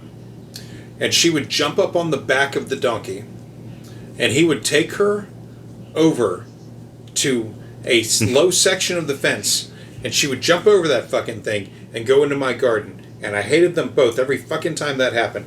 She was just using him for a free ride to the food I was trying to grow. So, you know, fuck goats. Fuck the donkey for doing that, because it was clear, very clear, he knew better. They're smart animals. But I have a lot of problems with the phrase healthy as a horse.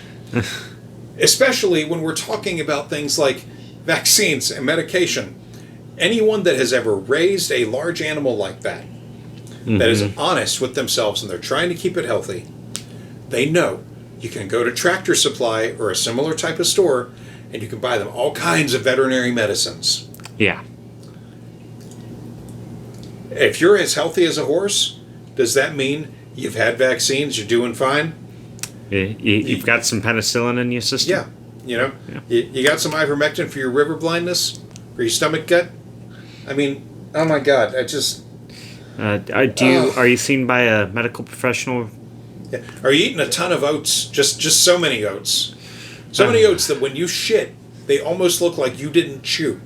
Yeah. You know. Yeah. Or even better, the are you seen by a medical professional every couple months to make sure your feet aren't rotting off? Yeah, like, I mean, come on, man. Like, yeah. Or your shoes getting custom made and literally nailed into your feet? Yeah. No, I mean, come on. Like, I can't, I can't with this shit sometimes. I hate that phrase when it's said by ding-dongs like this because have you ever been around a horse? I mean, what the fuck, man? But, yeah. Oh. Anyway, Alabama and this bullshit. Unlike the last episode, where Candace read from Patreon comments, this one was submitted privately behind the paywall. So I was unable to find the full text. But going off of what Candace said here and the question itself, Blue Cross and Blue Shield does not have the authority to penalize in a direct sense a medical provider if patients fail to go through the vaccine process. What may have happened, and we have discussed this in prior episodes, what may have happened is that the doctor's office might get a little bonus for every patient that stays on schedule that happens to be a member of Blue Cross. But they won't be penalized. I could see an office admin saying this anyway as a way to try to keep them on schedule. But as we have discussed before, childhood vaccines are often done at a loss or a break even for medical providers. And they're seen more generally as a social benefit rather than a monetary benefit, since the small bonuses they receive for keeping patients on point only barely cover the cost involved in buying and storing and administering vaccines. As for this person asking what kind of steps she can take to pursue legal action against Blue Cross Blue Shield, come the fuck on. I see that as a sort of window into the mind of this person. Quote, I was slightly inconvenienced in making my kid risk preventable disease, but I want to sue a motherfucker for reasons. Fucking absurd, and exactly what I expect out of anyone paying $20 a month for this bullshit. Yeah. Fucking God. Yeah. That's the baby bear level. The level where you get an exclusive that we just found out is not an exclusive. Call with Candace. Yeah. $250 a month, right? We've said that before. You know what it's called? Goldilocks. Yeah. There's still only one person on Goldilocks level. I check it every time I do these because I'm already fucking there. Might as well, yeah. So, next up. Yes, I have talked about this extensively, that a drug cartel is a drug cartel. They own and operate everything.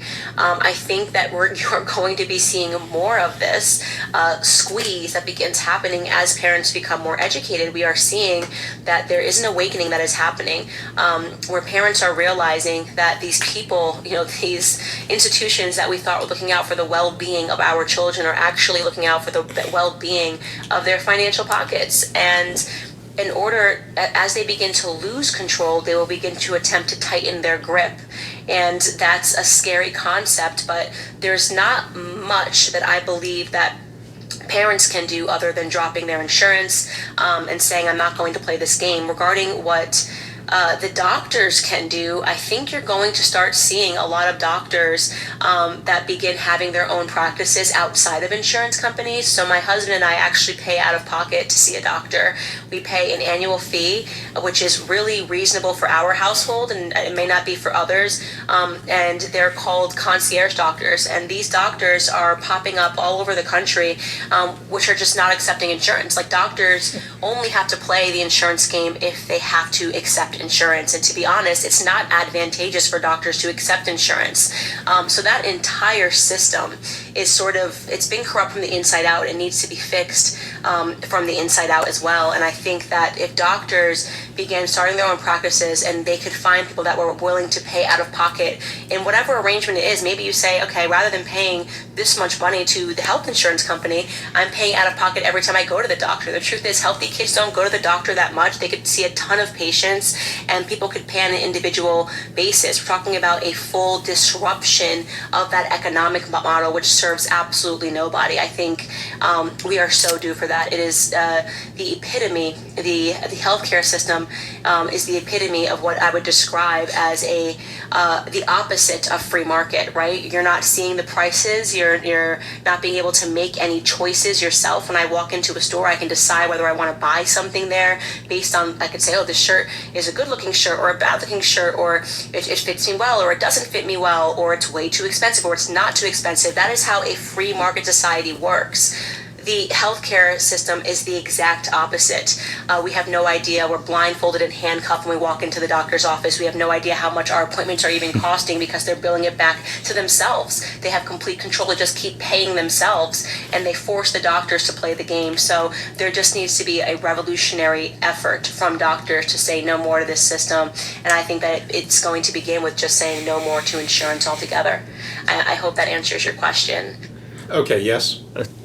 I think I racked up to 4 things. Okay. 1, God, she can fucking go on. 2, I'm fairly certain the Simpsons made a episode about going to a doctor that doesn't accept insurance. And Dr. Nick. Yeah. Dr. Nick Riviera. Yep. Yeah. And 3, that's what we call a street doc, or the so affectionately called ripper docs. Yeah. The people who are there to fucking rip you off. But also the fucking Christ. They don't take insurance, but if you pay this fee to them, so in other words, what you're saying is the money that you would annually be paying to an insurance company, you're annually paying to the doctor to give you clearly mediocre care. Yeah. And I forgot what the 4th point was, but there was a 4th point in there somewhere. Well, so that was long and dumb. Yeah. But that's the kind of thing we cover here. Unfortunately. I was hoping she would somehow find a back door to socialized medicine and all that. Oh, yeah.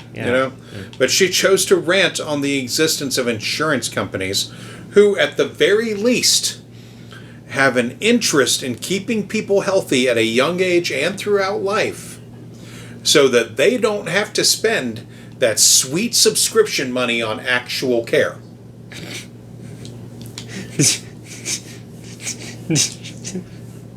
Did you just say sweet subscription money? Yeah, I mean, that's what it fucking is. I mean, yeah, fair enough. You know? I mean, yeah. You've got a point. I mean, yeah, they have an interest in keeping people healthy and throughout life, so they don't have to spend that sweet subscription money on actual care. I'm glad I wrote that. Yeah. I have news for people like Candace, though. You can go out of pocket at pretty much any doctor. Mm-hmm. It's expensive without insurance, or if the doctor isn't in your insurance network, but it can be done. I personally despise paying for my health insurance most of the time, but when I can use it, it's pretty great, and it's much less than seeing the doctors out of pocket. I wish I didn't pay as much as I do, but it could always be worse. I'd rather have a socialized system like our neighbors a couple 100 miles north, but Minnesota care is pretty decent. The next question is horrifying for those of us on the spectrum. Remember, these are viewer questions. Mm-hmm. I wanted to scream the first time I heard this.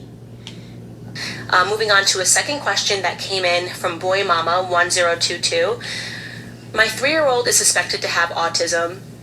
He has communication issues, speech delay, and sensory issues. He's an extremely picky eater because of the sensory issues. I believe wholeheartedly that the vaccines are to blame. The amount of children with autism keep rising, and they say it's genetics, but that doesn't make sense to me. I'm wondering if you have looked into heavy metal detoxes, since metals not only affect our children, but adults as well. Thank you. The answer to your question is no. I have not looked into heavy metal detoxes. I have been receiving a ton of comments about them, and from people that have children that are autistic, and for people that are concerned that the heavy metals that are in vaccines are impacting their children. And I just have to answer honestly and say I don't know, and so I can't advise something that I don't know about, because obviously I didn't vaccinate my child. But I do just want to say I wanted to read that because I want to acknowledge what you're going through.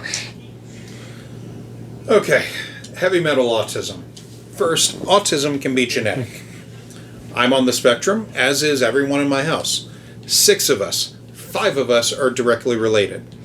My grandfather on my mother's side is most definitely on the spectrum, as is at least one of my nieces. One of my cousins on my mother's side has at least one kid on the spectrum. I think I find it offensive that this mother would want to blame vaccines, as many do, for something that she can't regard in any way runs in her or her husband's family. And then she gets into the idea of detoxing heavy metals from her child. Recently, Behind the Bastards did a series about the autism detox industry, and I will be linking the first episode in the show notes. They did their usual stellar work, and I cannot recommend that show enough. The link is to the YouTube version of the episode, but the audio is also worth finding on your player of choice. I personally use YouTube Premium because I don't get any ads, because I'm already paying for YouTube fucking Premium. Yeah. Totally worth it. Oh, yeah. I mean, what did I tell you when I was like, yeah, I can get us the family account, but once you start the no ads life, you can't go back. Yeah. Yeah. Yeah. I honestly, I forgot that YouTube had ads until I was in my buddy's car and he was driving us somewhere. I'm sitting there and we're listening to some, fucking music, and then this goddamn ad pops up in the middle of it, and I'm like, bro, is this part of the song or something? And it's like, no, it's YouTube. And it's like, what the fuck you mean this? Oh, right, yeah, you don't pay for premium, I forgot. And then it slipped out of my mouth, dude, you have more money than I do. Why don't you pay for fucking YouTube Premium? Yeah. But yeah, so, anyway, Candace wants to discuss her guilt, or lack thereof, for everything. And earlier on that Zoom call, I was talking about why it has been so important for me to do this podcast, and it is because I have such guilt for having lived my life with a blindfold over my eyes, and believing in everything that Big Pharma said, and believing that parents that were sharing what happened to their children, or are saying something happened to my child after I got a shot, were liars and anti-vaxxers and crazy conspiracy theorists. I have such guilt about that, and I want to make sure that this remains a platform where parents can speak freely, when we can ask questions, when maybe we get the wrong answers, maybe you find out that it's not a metal detox, whatever, but you should feel safe as a parent who has experienced something to first and foremost feel acknowledged in your experiences, and secondly to ask those sorts of questions where people who are more experienced, I'm sure there's another mom listening to this right now who is further down the line with dealing with autism who can better answer that question. We have a right to ask questions and to receive answers, and I am much more inclined to trust parents now than I am to trust Big Pharma. So thank you for the question. I'm sorry I don't have a better answer than that.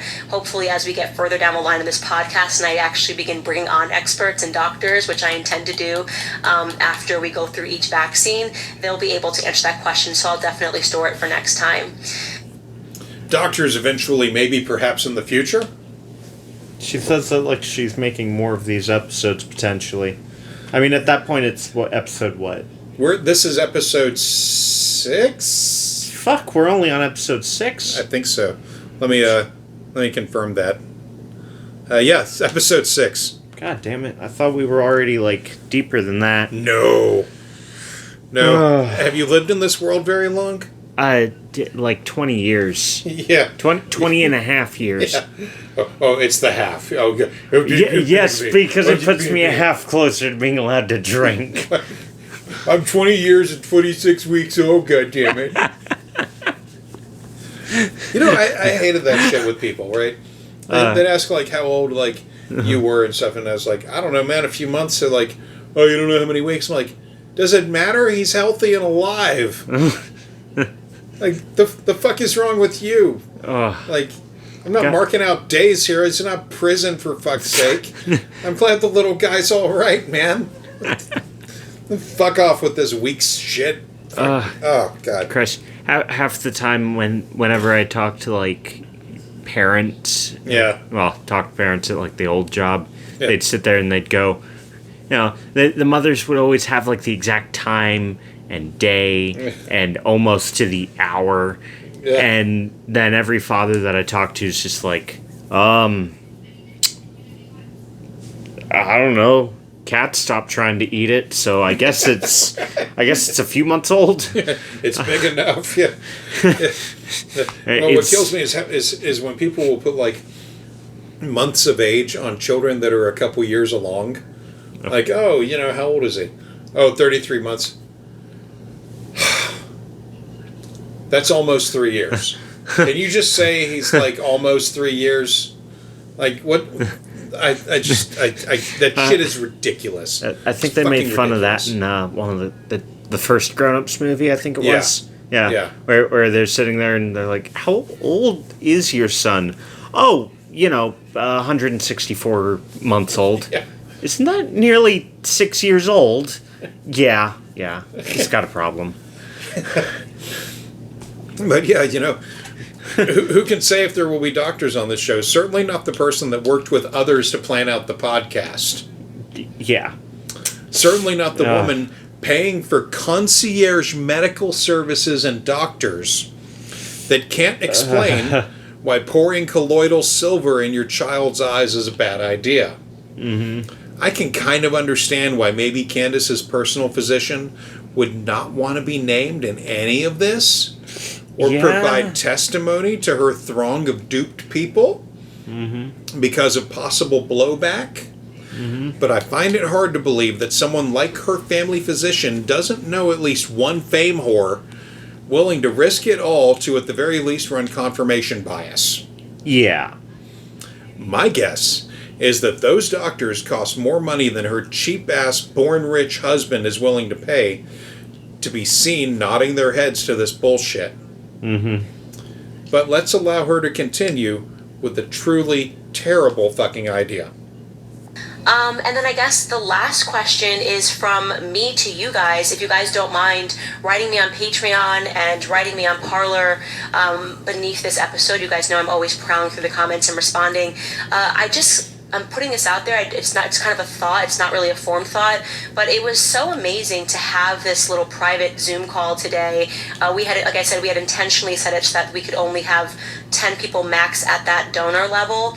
But I said, maybe there's a way to expand it where, okay, we won't be able to have every person ask questions back and forth, but what if we did a seminar of sorts where I could talk through these things, and maybe that happens once a month, and, what would you guys, I guess, think was the right price point to put a class at, like a class that you paid into, and it was a monthly class, and we could just talk about each of these vaccines and just continue to have this conversation, because I felt, I just felt, and then you could write questions live, and I just felt like it was kind of this amazing thing. And of course we wouldn't be able to do it on YouTube because they would never allow me to, but we could do it if it was set up like a Zoom call like today was, and I just sent out via Patreon the login details. So I wanted to know what you guys thought about that idea, what your feedback is on that idea, and if you like it, what would be that monthly price point that you would pay to join a seminar where occasionally I'll have a guest, like Dr. Peter McCullough or Dr. Robert Malone, and we just sort of talk through these things live. I guess so that last question is really for you guys. When we get back, I am going to very quickly give you questions to ask your doctor. Okay. Yeah, so this was a shadow Patreon ask before another ad throw. Fucking hell. What is the price point I would be willing to pay for that? Fucking nothing. I just thought of something, too. Yeah. Okay. Since COVID started, Skype fell way of the wind. Yeah. And Zoom became the next big thing, as Comedy Central does have a joking video about that that's actually pretty funny. Okay. And followed up with that is, with Zoom becoming such a big thing, it became such a big thing because you could have so many fucking people on it. Yeah. And schools were using that for, remote teaching. Yeah. That's how you fucking do it. Now, granted, of course, having the price point for all of that, Yeah. it's called you have it be somebody's fucking job to sit there and go, hey, we got new people on this level of the Patreon. I'm sure it tells you on Patreon Yeah. when somebody Oh, pops in yeah, at that level. Yeah, Yeah. Yeah. So, you just go through it and you go, okay, message this person this address, this person this address, this person this address. And you do that and set it up and make sure, hey, this is going to be the time and day that we, launch up the call. Yeah, Here's the addresses. I mean, and not to... That being said, I've never used Zoom, so if I fucked that up in some regard, I don't care. No, Zoom calls me set to a private thing. Okay. And all it would have ever taken for this terrible fucking idea Yeah. would be to, like you said, have someone coordinate that. Someone maybe in the staff of a few people that she had at this time. Yeah. Coordinate that pretty easily. Mm-hmm. And, if you want to do a cost on it, fine. You charge everyone whatever as a donation. You see their name, attach their donation on Patreon, and you send them the fucking link. Yeah. It wouldn't have been hard to set up. Nope. But, That's well, unfortunately we actually give a shit about planning setups. Yeah. So to be at the level where you get a Zoom call, I will say it again, is a $250 monthly donation. As of this writing, there's still only one patron at that level. Since this is all 3 years in the past, I was unable to see if this had ever been a thing that she actually pulled off. She scrubbed her ID on Parler. And a search on Twitter didn't bring it up at all, and there was no mention of it in the Patreon comments. Rest assured, if it ever happened and someone posted it and I find it, we will cover it here. Dennis BB over on Rumble, if you're listening and you got this, maybe, be a mensch. Put it up on Rumble so I can download it and go through it. I mean, you've done me a great service, my friend. I don't know you, but I hope to one day buy you a pint or whatever you're into. If you're into water, fuck, I'll buy you a nice. I will buy you a Voss water. I fucking love Voss. I know it's a throwaway joke in the grown-ups movies, but that shit's delicious. It comes in a huge glass, like it's imposing. Yeah. Like you could drink the Voss down, and then use that glass bottle as a really good weapon, at least one time. It's thick, and it's like the size of a fucking classic, mag light. Well, I don't know. I think you could get two uses out of it, because even if you break it on the first person you hit, you've still likely got wherever you're holding that you can then stab into someone. I mean, in theory, yeah, but have you ever tried to use a broken bottle as a knife? No. It's not good, it's not fun, it's not easy. You could really hurt yourself. The best thing to do is to bust that shit and throw away the evidence. Fair enough. Yeah. It's not a good handle. I don't recommend it. It's only imposing to someone that doesn't know how to knife fight. That's fair. Yeah. I don't recommend it. So yeah, next clip. All right, guys, welcome back. As a quick wrap up, I'm going to give you guys questions to ask your doctor, since you guys like that a lot. So question number 1, I would say to my doctor, the FDA insert lists death from SIDS, intussusception, and seizures as serious adverse events which were observed in clinical trials. What are the benefits that you would say outweigh those risks? I think a well-meaning doctor should be able to answer that question. Okay, I'm not a doctor, but I'll give it a shot. Let's see. Oh, yes. If you don't want to risk a virus that can cause death and lifelong issues, along with the possible adverse events you mentioned, then get the vaccine for your kid. Mm-hmm. The adverse events, right here in the insert, the adverse events happened in less than a single % of all the trial groups, which means the kids that got the shots got the added benefit of not suffering with rotavirus. Next. Question number 2. How many children in this country were dying of rotavirus-related diarrhea before the rollout of the vaccine? Do you still feel that it's a reasonable enough risk to recommend this vaccine to my infant? Yeah, be armed with those numbers. I don't care where you live. Again, Australia, whether you live in the United Kingdom, the United States, have the number of how many children actually died where you live from diarrhea, which they can't even stipulate is even from the rotavirus. But just full stop, how many kids were dying from diarrhea-related events? If it's 369, just ask your doctor, does that seem like a reasonable number? Work out the percentage. Does that seem like a reasonable percentage of risk? I think in America, that risk we worked out as a percentage to 0.019% risk, or I mean, is that a reasonable enough risk to expose my kid to all of these potential side effects of the vaccine? And see what the doctor says. Again, not a doctor, but I'm going to say yes, it's worth it. Going to say this again, while death is debatably the worst possible outcome of rotavirus, being a baby in a growing body is already hard enough. Yeah. Rotavirus is entirely preventable and can keep a child from suffering an unnecessary illness at best and death from shitting themselves or other related conditions at worst. Yeah. Next. And as a final question, I would say, the FDA insert lists diarrhea as the adverse event which occurred in 24% of vaccine recipients in clinical trials. How does it make sense to expose my child to the risk that the vaccine claims to remove my child from? Are we not in catch-22? Give your child a vaccine, they might get diarrhea. You know, don't give your child the vaccine, they might get diarrhea. Hey, give your child the vaccine and you still might get diarrhea, as we learned from the insert as well.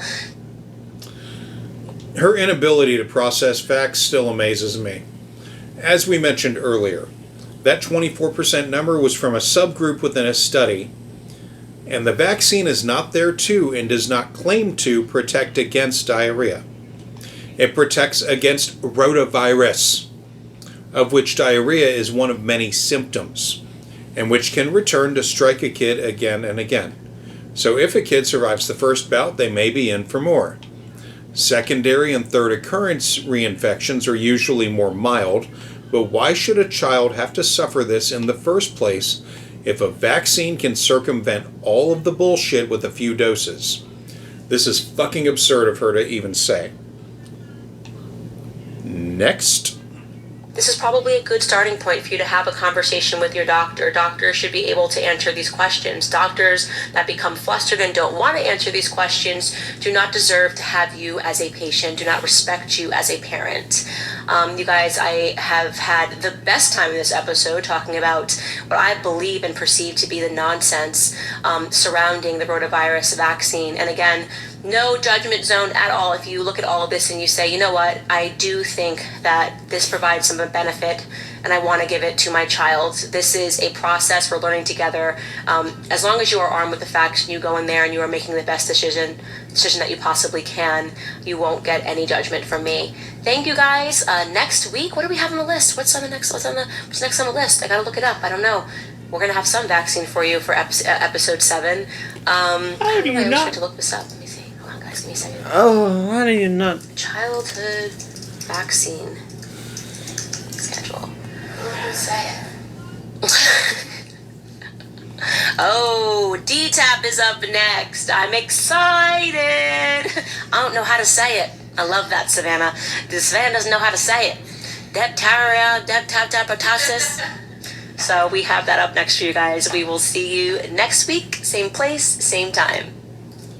Yeah, thanks a lot, Savannah. How is my show? How is my show more put together than her show with the fucking staff? Yeah, her show that she claims to have no time to do. Yeah. While I understand, mothers do have their own fucking shit going on that makes it a little difficult to do shit. Something tells me that she is not mothering enough to have that excuse. This entire episode was less than an hour. Yeah, she does not have that excuse. I mean, Jesus fucking Christ, what the fucking fuck. Anyway, The only thing I cut out of the last bit there was the ending theme music. It's only a few seconds long and it sucks.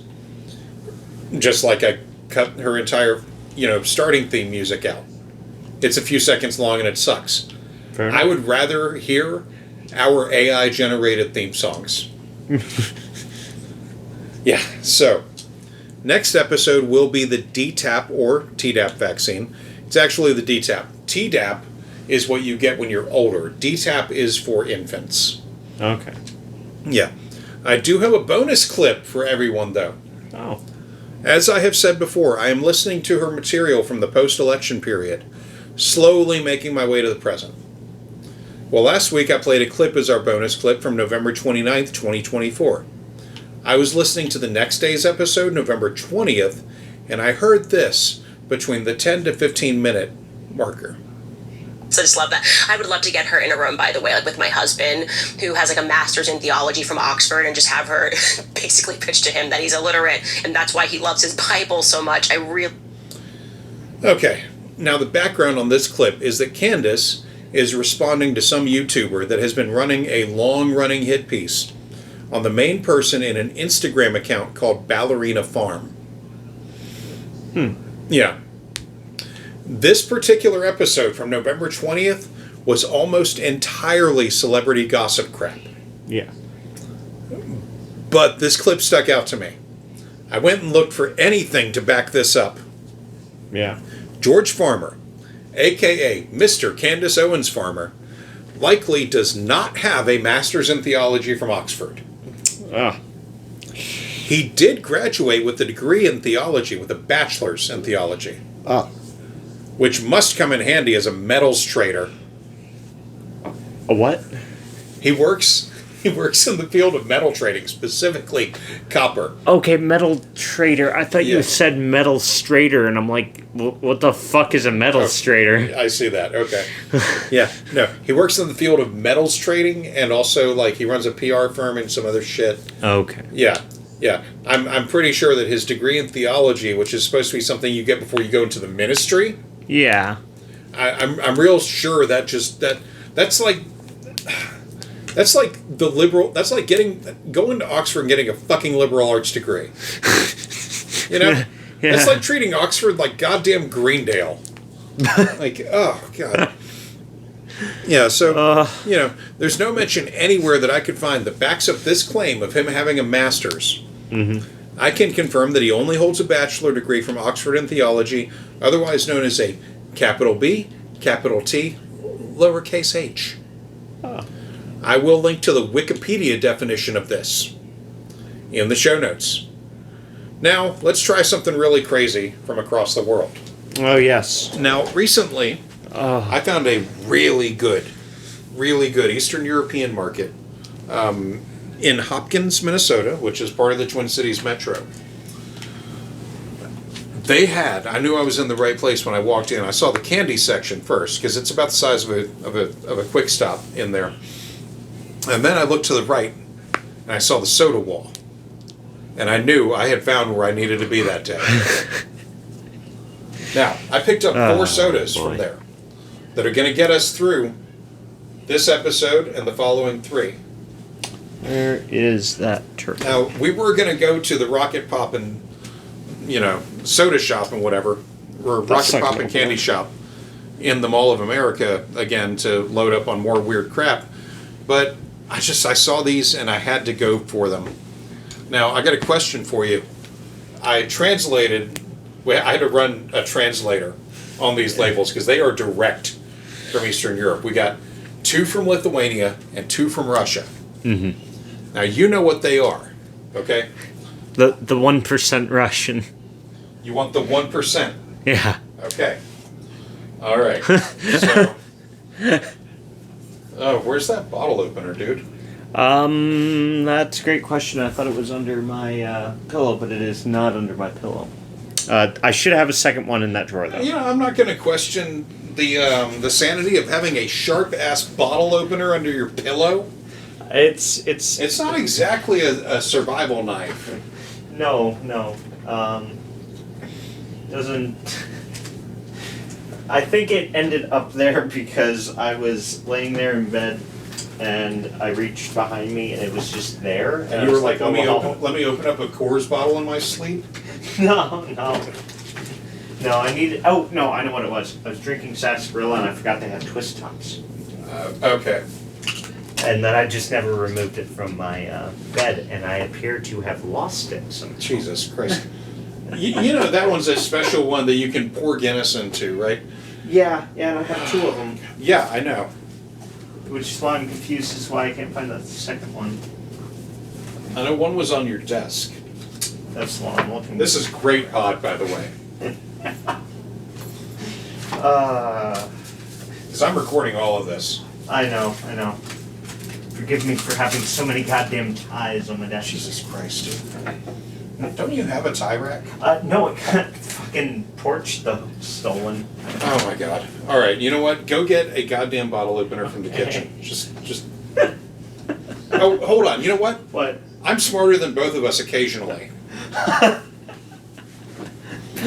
carry a multi-tool in my backpack. Every now and then I remember that I have the fucking thing. Alright. I just gotta find the bottle opener bit. That's a knife. That's not a knife. Let's see. Scissors.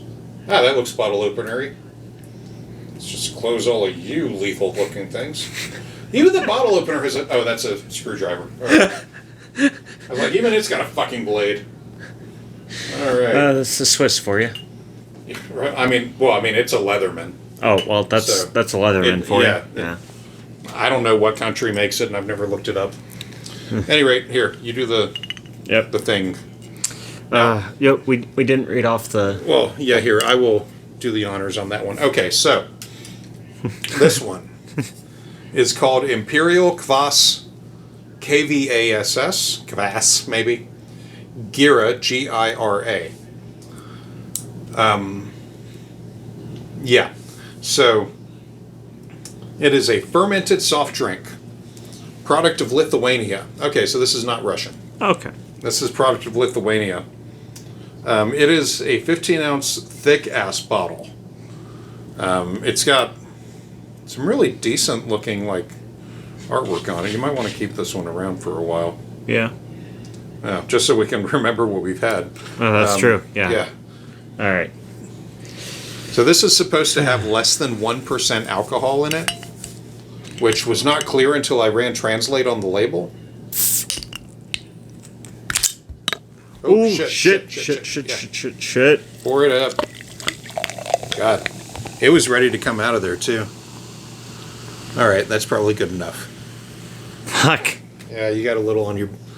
Oh, come on. Like, that wasn't going to happen at some point. I mean, that's true.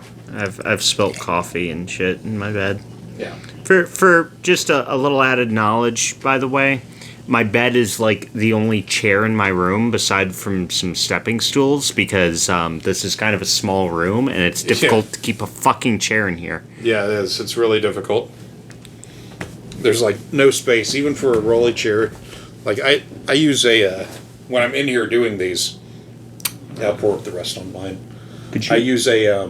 Could you pass me my towel? It's right over there on the. Okay. Yeah. Not a bad idea. This one? Yeah. God, it smells so hoppy. Yeah. Yeah, hops is an ingredient in this. And apparently Princess wants in now. Weird little cat. Yep. Weird old cat. Come on. All right. Hoo, that is strong in hops, even on a towel. Oh. It is definitely a dark rye. Yeah. There is actual rye bread in this beer. In this drink. It's not a beer. It's not a beer. But it looks like a fucking beer. Right. It looks like a Guinness. It does. Really, it looks. Well, maybe not like a Guinness, but it's very stouty. And it does have a strong scent of rye because rye is one of the ingredients in it. There's rye, there's barley, and there's hops. Yeah. In this bread soda. It is a bread soda, not a beer. Yeah. I want to be clear about that. Lithuania gave us something weird, man, but... Why does mine have more of a head on it than yours? Yeah, just a bit. But this one was poured up first, so yours will go down. But maybe the head is creamy. I don't know. Let's give this a shot.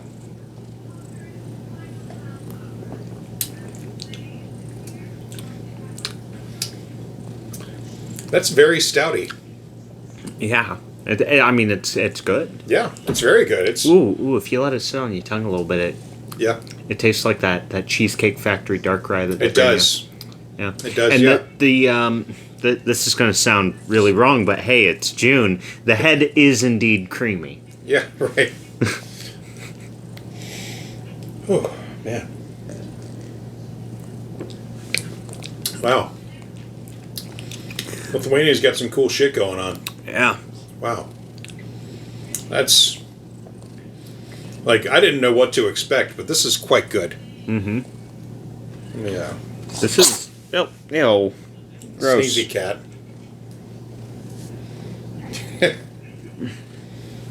Glad I kept the I want to say towel, that right? this oh gosh, you got you on the arm. Yep. Yeah, I want to say that this was only like $3. Damn. Yeah.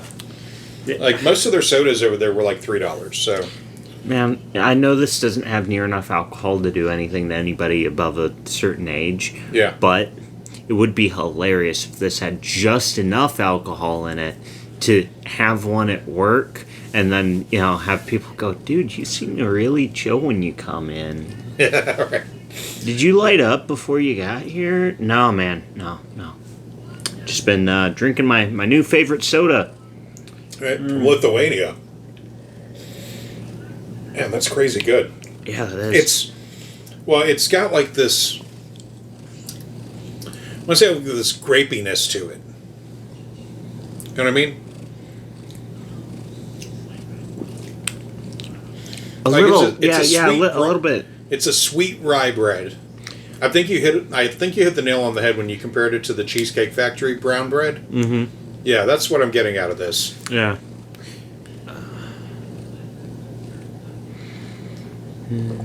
Damn. That's excellent. That was better than I honestly thought it was going to be. I was hoping it wasn't going to be a dog, Yeah. Like That was pretty damn good. yeah. And also, if, people from European countries are drinking sodas with 1% alcohol in them, Yeah. it explains why generationally going up, they can hold their liquor as they can. Right. That's something I've been thinking about all day. I'm like, well, no wonder why. If you start at the age of fucking 6 going to school with your little lunchbox and you open it up and you eat and you fucking Excuse me. Big burps. meatballs and gravy and you open up the soda that your mom packed in there and you're like, oh, it's my 1% soda. Right. I can't wait to drink this. Hey, Dimitri, you want to trade? I don't know why I went with that voice. That's Right. that's very, very, That's that's slightly- the wrong one. Slightly Irish. Yeah. Yeah. Yeah, no, that's quite good. It's not really sugary. No. Yeah. Sugar is an ingredient in it, but it's not really sugary. No.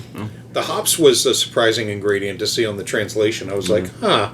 Oh, I know why I got the Russian. I was thinking about the Russian one that says on it 100% sugar. Oh yeah, that one, yeah, that one. Yeah. That one's gonna be unique when we get to it. Yeah, I think we should probably do that one next time, just that way, Lithuanian this time, Russian next time. Right. Okay. Yeah. But Yeah. Okay, that makes sense. Yeah. Well, we can save the really strange Russian one for the last. Oh yeah. Yeah. Yeah, I think that's what needs to happen. Yeah. Yeah. Because man, I God, don't know. that I was think good. if want any of them another are going to one. be at what? So I want to fuck another one of those. That was I know. good. It was excellent. Well, we know where to go for them now. Oh yeah. Paradise Market in Hopkins, y'all. Cannot recommend it. Oh, here was something cool that happened while I was there. Yeah. We got about $80 worth of stuff. We got the sodas, we got a bunch of foods, and we got to the counter, and the lady goes, the lady at the counter, her English was very limited, from what I understood. I tried something there that they had. They had a little plate of some of their cut deli meats out. I tried a ham. I think it was from Poland. Mm-hmm. Little bite of ham. That was the most succulent ham I've ever had in my life. That ham was like heroin. Like, it just melted. It was so good. I was so tempted to grab another piece. They had other things on the tray, too, and I was like, no, practice some self-control here. Just, you've had one, you enjoyed it, don't get a pound of that, you won't make it home with it, you know? But anyway, we got over to the counter, and I was telling her, like, you know, you have a great shop here, and we will be back for more stuff. And she looked at, you know, she starts ringing up our stuff, and she's like, bonus bread. And I was like, what? You know, I didn't quite get it. I was like, I'm sorry, I don't understand. And she gave a little huff, which I understood as being like another American. And she came around the counter and she went over to this table that had bread on it. And she told me light, dark. I was like, oh, dark. Yes, absolutely. Thank you. You know, and yeah, I had some. It was fucking great. One of the greatest, densest, dark bread I've ever had. It's excellent. Like, I mean, we spent $80, so getting a free loaf of bread was a nice little add-on. But I had gotten a thing the night before that we had tried. Yes. It was these they were from Russia. It was a cranberry flavored marshmallow coated in dark chocolate. It was so oh my good. God. Between me, him, and his sister, there were 12, and we just ate them all up. They were amazingly good. I would compare them to a pinwheel, but that would be insulting the thing we had. Pinwheels used to be a favorite thing of mine when I was a child. This was so much better. And it was a chocolate pinwheel. And it's not like the fucking quote unquote lump of coal candies. No. Like, while those might have been made in imitation of them, they are so much better because when you bite into it, the marshmallow is actually soft. Oh yeah, that was my biggest hang-up. It was soft, and it was a sweet cranberry flavor too. Yeah, like Russia did a really good job on this one. The other things that they had there, we picked up a bunch of were alcohol-filled chocolates with brandy and scotch. And what was the other one? Orange liqueur. Yep. Yeah. All of them excellent. I definitely had a preference for the scotch one. But yeah, no, they had all kinds of cool shit in there. That was not candy. They had all kinds of like pickled stuff. Like they had I think they had garlic that was pickled with like the green stems on it. Like that's really unique shit. Yeah, we're definitely going to be going back there. What's up? That was a weird flavor combination. I just had dinner, the sarsaparilla I downed before we started, and the fucking rye bread soda. We had kebabs. We had like kebab patties. Kebabs with they were a chicken and beef blend with rice, with like a basmati rice and a turmeric heavy yellow curry sauce. And garlic hummus, like in bowls, with lavash flatbread on the side. The wife decided to make that up. It was very good. It's excellent. But we had that tonight, so I can see where like burping up that with this bread soda would be a little weird. I mean, it's not an unpleasant taste because it is a sweet soda. It's a complimentary for sure. Yeah, but it was met on the back end with the taste of sarsaparilla. Oh, okay. And so it was that like... could fuck you up a bit, yeah. It wasn't a bad flavor, but it was like, oh, what the fuck did I just taste? Yeah. Oh. That's funny. Yeah. All right. Well, we will cut this, and we'll be back in a couple weeks to start in on the DTaP vaccine. Woohoo! I'm just so looking forward to going through that crap. All right, everybody, that's it. Have a great 2 weeks, and hopefully, shit doesn't go completely sideways. Bye. Yeah, bye.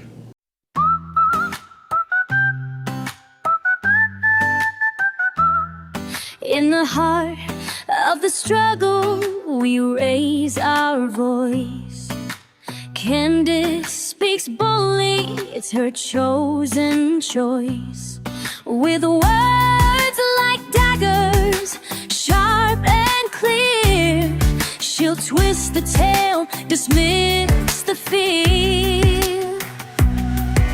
Against the odds, the truth lays bare, but does she care? Is it all just air?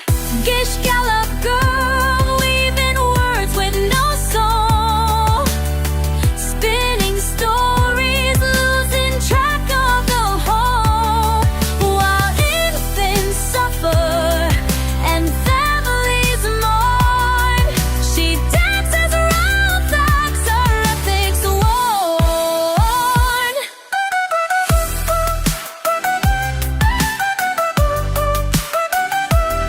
Rotavirus lingers, a shadow on the young. When rights are traded, the battle's just begun. She'll stand and mock as the babies cry, a bit of laughter echoing, asking why. Tears from parents, heartache and dread, but will a conscience break or stay misled?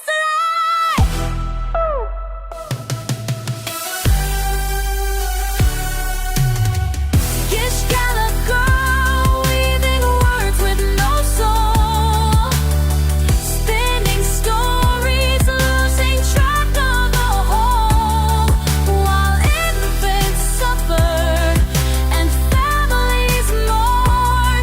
She dances around facts, her ethics worn. In this game of rhetoric, who will remain? Gish gallop girl, a joker in pain.